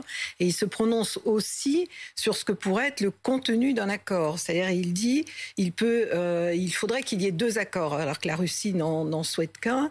Un sur la neutralité et les garanties apportées à l'Ukraine, ce qui suppose une participation internationale, et il a déjà défini les pays qui devraient assurer ces garanties, et puis une deuxième partie qui serait les relations avec la Russie ensuite. C'est-à-dire que pour le moment, de toute façon, compte tenu de la violence de la guerre, les négociations ne sont pas utiles, mais il ne l'exclut pas pour la suite. Évidemment difficile de se remettre autour d'une table, mais une guerre finit toujours comme ça. Donc, à un moment donné, ça sera en fonction du jugement que les deux parties feront de la situation sur le terrain. Pour le moment, c'est un revers très clair pour la Russie dans plusieurs domaines. Elle a dû renoncer à la bataille de Kiev. Elle a ce bateau qui a été coulé. C'était quand même très, très symbolique et c'est une véritable humiliation pour les Russes. Et donc, ils n'ont pas intérêt, eux non plus, à négocier pour le moment. Et puis, Zelensky, parce qu'il est dans une phase où il y a une dynamique en faveur de l'Ukraine. Donc, c'est évidemment pas le moment des négociations. Troisième bombardement en 3 jours en représailles à l'attaque de leurs croiseurs en mer Noire. Sylvie Berman en parlait à l'instant. L'armée russe reprend ses frappes dans la région de Kiev. Ce matin, c'est la commune de Brovary qui a été touchée à une vingtaine de kilomètres de la capitale. Le point sur la situation autour de Kiev de notre envoyée spéciale Isabelle Golens. On a appris ce matin qu'une nouvelle frappe avait touché la région de Kiev. 1 ou 2 missiles qui ont visé des infrastructures. Il s'agirait d'infrastructures électriques, installations électriques. Ça s'est passé tôt ce matin à Brovary, une commune d'une centaine de milliers d'habitants qui se situe à l'est de la capitale, à une vingtaine de kilomètres du centre. Le maire de la ville a confirmé cette attaque. Il a expliqué qu'il était possible qu'il y ait des coupures d'électricité et des coupures d'eau. Le maire donc de cette commune de Brovary qui s'est également adressé à ses habitants dans une vidéo qui leur a dit « N'oubliez pas que vous êtes en guerre » parce que c'est vrai que dans la région de Kiev, c'est la 3e attaque, 3e bombardement en 3 jours alors que pendant plus de 2 semaines, la capitale avait été épargnée. Le maire de Kiev aussi s'est adressé à ses habitants hier après la frappe qui a touché une usine militaire. Il leur a dit notamment faites attention à ces sirènes, ces alertes qui résonnent encore toujours régulièrement dans la ville, la journée, le soir, parce que c'est vrai que les habitants n'y prêtent plus beaucoup attention. Lorsqu'une sirène résonne dans la journée, on ne voit personne qui s'arrête, tout le monde continue à circuler comme normalement en fait. Et lorsqu'on parle aux habitants, lorsqu'on leur demande si ces nouvelles attaques et les nouvelles menaces de la Russie les inquiètent, ils nous disent que non, qu'ils ont l'habitude, qu'ils ont défendu leur ville et qu'ils la défendront à nouveau si besoin. Et puis plus à l'est, la bataille du Donbass se prépare dans une des zones qui est l'une des plus minées au monde. Des mines utilisées à la fois par les forces ukrainiennes pour barrer la route aux Russes sur les axes stratégiques, mais aussi par les Russes qui déversent ces explosifs sur les lieux bombardés. Oui, la superficie concernée par la présence des mines est désormais évaluée à 300 000 km², soit la moitié du pays. Un danger pour la population et les démineurs, comme l'explique le général Jérôme Pellistrandi, notre consultant défense. Eh bien, depuis le début de la guerre, on voit que l'usage des mines a été extrêmement important, et en particulier par les Russes pour, en quelque sorte, empêcher le retour à la normale dans les zones qu'ils avaient occupées précédemment. On estime que près de la moitié du territoire ukrainien aujourd'hui est sous la menace de mines. Et donc il va y avoir un très gros effort de déminage à faire qui va durer des semaines, des mois, voire des années. Alors, déminer, c'est un métier qui est extrêmement dangereux. Et donc, il peut y avoir bien sûr des unités militaires ukrainiennes, dont c'est le métier, des unités de la sécurité civile ukrainienne, et il y a également des ONG qui se sont spécialisées dans le déminage, parce qu'il y a urgence, et en particulier dans les zones urbaines, où, hélas, très souvent, dans les décombres, il peut y avoir des munitions non explosées ou des mines, et vous savez que très fréquemment, les enfants jouent dans ces décombres, et donc c'est un danger majeur pour la population civile. C'est extrêmement difficile à établir. On l'a vu, il y a des images, par exemple, sur certains axes où les mines ont été posées sciemment pour empêcher des progressions. C'est relativement facile, mais il y a toutes les munitions non explosées, les piégeages. On sait par exemple que des corps, hélas, ont été piégés pour en quelque sorte tuer ceux qui iraient au secours. Et donc la tâche va être extrêmement longue et demande beaucoup de précautions avec, comme je le disais précédemment, un risque à la fois pour la population civile, mais aussi pour les démineurs. Les conséquences de la situation humanitaire alarmante à Mariupol et dans le sud de la région.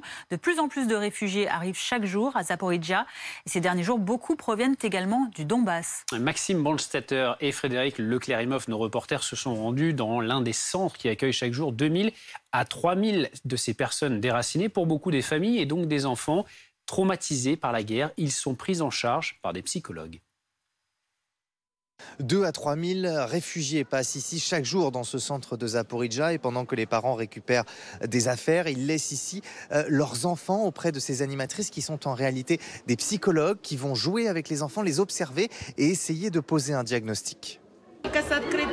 Il faut nourrir le chien la pomme bien ouverte. Il va la lécher doucement. Un chien pour amuser ses enfants, leur occuper l'esprit pour l'éloigner de la guerre et les faire rire. Comme Sirioja, 6 ans. Quand je dors avec mon papa et ma maman, ils me calment et je m'endors. Mais dans la nuit, je dois me cacher quand les sirènes sonnent. Pourquoi tu dois te cacher? Pour qu'on ne nous tire pas dessus. Il ne faut pas insister plus, parce qu'on peut le replonger dans le stress. Alona est psychologue, elle veille à stabiliser l'état psychique des enfants. Quand nous posons des questions traumatisantes, cela annule les effets de notre travail. Et l'enfant se replonge dans un état de stress. Il faut être très délicat et y aller doucement. Pendant le jeu, elle observe les enfants. Si l'un d'eux ne s'amuse pas, semble absent, elle va le convoquer pour un entretien individuel. Les cas les plus graves de stress post-traumatique sont hospitalisés. On en vient à présent à cette colère des habitants de Shanghai. Ils sont confinés depuis près de 3 semaines à cause de la reprise en flèche de l'épidémie de Covid-19. Les contraintes imposées, vous allez voir, sont bien plus strictes que celles que nous avons connues ici en France, comme en témoigne cette expatriée française installée dans la métropole chinoise. C'est vrai, quand on dit confinement, vous pensez peut-être au confinement que vous avez vécu en France, où vous pouviez quand même sortir, peut-être une petite heure par jour. Nous, c'est pas le cas, on peut pas mettre un pied dehors, donc sous aucun prétexte, même pas sortir nos poubelles ou rien, on ne peut pas mettre le pied dehors, donc c'est assez stressant comme situation. Personnellement, ça fait 17 jours que j'ai pas mis le pied dehors. Et le problème, c'est pas tant cet enfermement que de pas savoir quand est-ce qu'on va pouvoir être libéré en fait. Là où on se sent assez chanceux, on souffre pas de la faim ou on trouve de la nourriture plutôt facilement. Mais on est au centre de Shanghai. Les gens qui sont plus en périphérie ou qui habitent dans des plus petites structures résidentielles, eux, vraiment, ils comptent en fait sur l'aide gouvernementale qui nous est distribuée environ tous les 2 jours. Devant la porte, on a un paquet qui vient du gouvernement. Alors parfois c'est du riz, parfois c'est quelques légumes. Et il y a des gens qui vraiment ne comptent que là-dessus. La politique J-7 avant le second tour de la présidentielle entre Emmanuel Macron et Marine Le Pen. Et le débat très attendu entre les deux candidats aura lieu, lui, mercredi. On en parle avec Camille Langlade. Camille, comment les deux finalistes se préparent-ils pour ce rendez-vous très important ? Un mot d'ordre chez Emmanuel Macron, surtout pas d'arrogance pour ne pas répéter ce qui lui a été reproché pendant ces 5 ans. Emmanuel Macron qui a revisionné les 3 débats qui impliquaient 3 présidents sortants, 81, 88, 2012, là aussi pour gommer les principaux traits de caractère et notamment ceux de l'arrogance. Sur le fond, Christophe Castaner l'a précisé dans BFM Politique à la mi-journée, il s'agit de débusquer le programme de Marine Le Pen, la renvoyer dans ses habits de candidate d'extrême droite, que ce soit sur la diplomatie, mais aussi sur sa volonté de politique européenne. Marine Le Pen, elle, de son côté, veut prendre sa revanche. Elle a beaucoup travaillé le fond, nous indique son équipe, et contrairement à 2017, elle va ralentir le rythme 48 heures avant ce débat, se reposer, le préparer au calme. Elle va se mettre au vert, nous annonce son entourage. Son équipe, sur le fond, veut pointer les variations d'Emmanuel Macron sur le dossier des retraites et le renvoyer à son image de président des riches. Également, souligne donc son équipe, avec une ombre qui va planer sur ce débat pendant les 2 heures et quelques de discussion entre les deux candidats, celle de Jean-Luc Mélenchon et de l'abstention, puisque Emmanuel Macron et Marine Le Pen vont avant tout s'adresser à ses électeurs. Merci Camille Langlade, et on précise que ce débat sera à suivre en direct sur BFM TV mercredi, ce sera à 20h50. Les résultats de la consultation de la France Insoumise sur les intentions de vote au second tour de leurs électeurs, c'est le vote blanc ou nul qui l'emporte, 37% des voix chez les 215 000 personnes qui ont été interrogées en ligne, suit le vote pour Emmanuel Macron, 33%, devant l'abstention avec un peu plus de 28%. À noter, vous le voyez, que le vote Le Pen n'était pas proposé, conformément à la consigne donnée par Jean-Luc Mélenchon au soir du premier tour. Vous ne devez pas donner une seule voix à Madame Le Pen. L'actualité de ce dimanche, c'est aussi cette messe de Pâques célébrée à Rome par le pape François avec la traditionnelle bénédiction Urbi et Orbi. Depuis la basilique Saint-Pierre, le pape François qui a notamment évoqué la guerre en Ukraine en appelant à entendre, je cite, le cri de paix des gens. Les explications de Blandine Hugonnet, notre correspondante à Rome. Oui, c'est un message adressé directement aux dirigeants politiques du monde entier. Arrêtons de montrer nos muscles pendant que les gens souffrent, a dit le pape dans un message à peine voilé au président russe, qui est en revanche jamais nommément cité.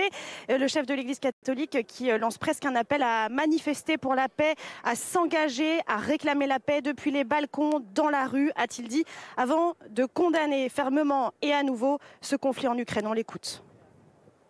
Qu'il y ait la paix pour l'Ukraine martyrisée, si durement éprouvée par la violence et par la destruction de la guerre cruelle et insensée dans laquelle elle a été entraînée. Qu'une nouvelle aube d'espérance se lève bientôt sur cette terrible nuit de souffrance et de mort. Que l'on choisisse la paix. Que l'on arrête de montrer les muscles pendant que les gens souffrent. S'il vous plaît, ne nous habituons pas à la guerre. Engageons-nous tous à demander la paix depuis les balcons et dans les rues. La paix. Ouais, le pape François qui a même parlé d'une Pâque de guerre en ce dimanche de fête endeuillé par ce conflit auquel il a dédié ce message de Pâques ici place Saint-Pierre, où les fidèles étaient très nombreux, 100 000 de retour place Saint-Pierre après 2 ans de pandémie. Le pape qui a aussi porté dans son cœur, dit-il, les villes rasées, les milliers de réfugiés ukrainiens accueillis notamment en Europe et toutes ces victimes en Ukraine. Un dimanche de Pâques sous le soleil, malgré tout, vous l'avez vu à Rome, c'est également le cas en France. Il fait beau quasiment sur tout le territoire aujourd'hui, d'un coin à l'autre de la France. Dans le sud-ouest, vous voyez au bassin d'Arcachon, ou comme dans le nord-est à Nancy, sur la place Stanislas, avec ce beau soleil et beaucoup de passants cet après-midi, ce dimanche. Météo quasi estivale également dans la capitale, un temps idéal pour s'adonner à la traditionnelle chasse aux œufs en ce beau dimanche de Pâques. Reportage au parc André Citroën dans le 15e arrondissement de Paris. Emmanuel Binet et Emmanuel Roland et Thomas Herman.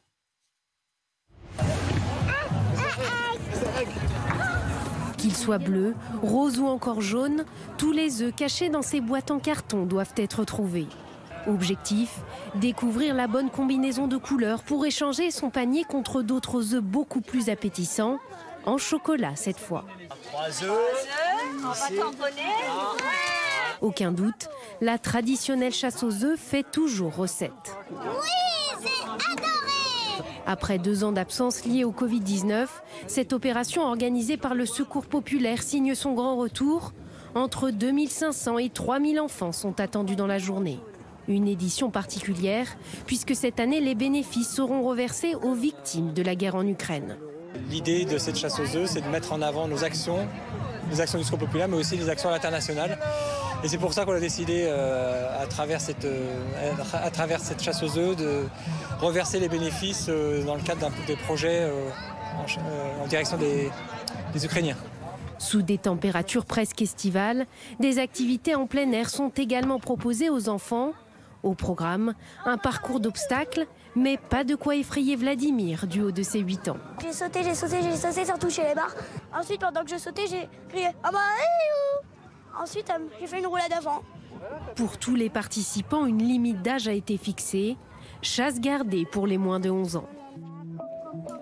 16h52, merci de nous avoir suivis cet après-midi. Dans un instant, retrouvez 7 jours BFM avec Ronald de Guintrange. Il sera question de ces 3 bombardements près de Kiev en quelques heures et également des bombardements qui redoublent à Kharkiv dans l'est de l'Ukraine. Les secours déclarent que 5 personnes ont perdu la vie dans une série de frappes russes. Bon après-midi sur BFM TV. Bonne fin de journée.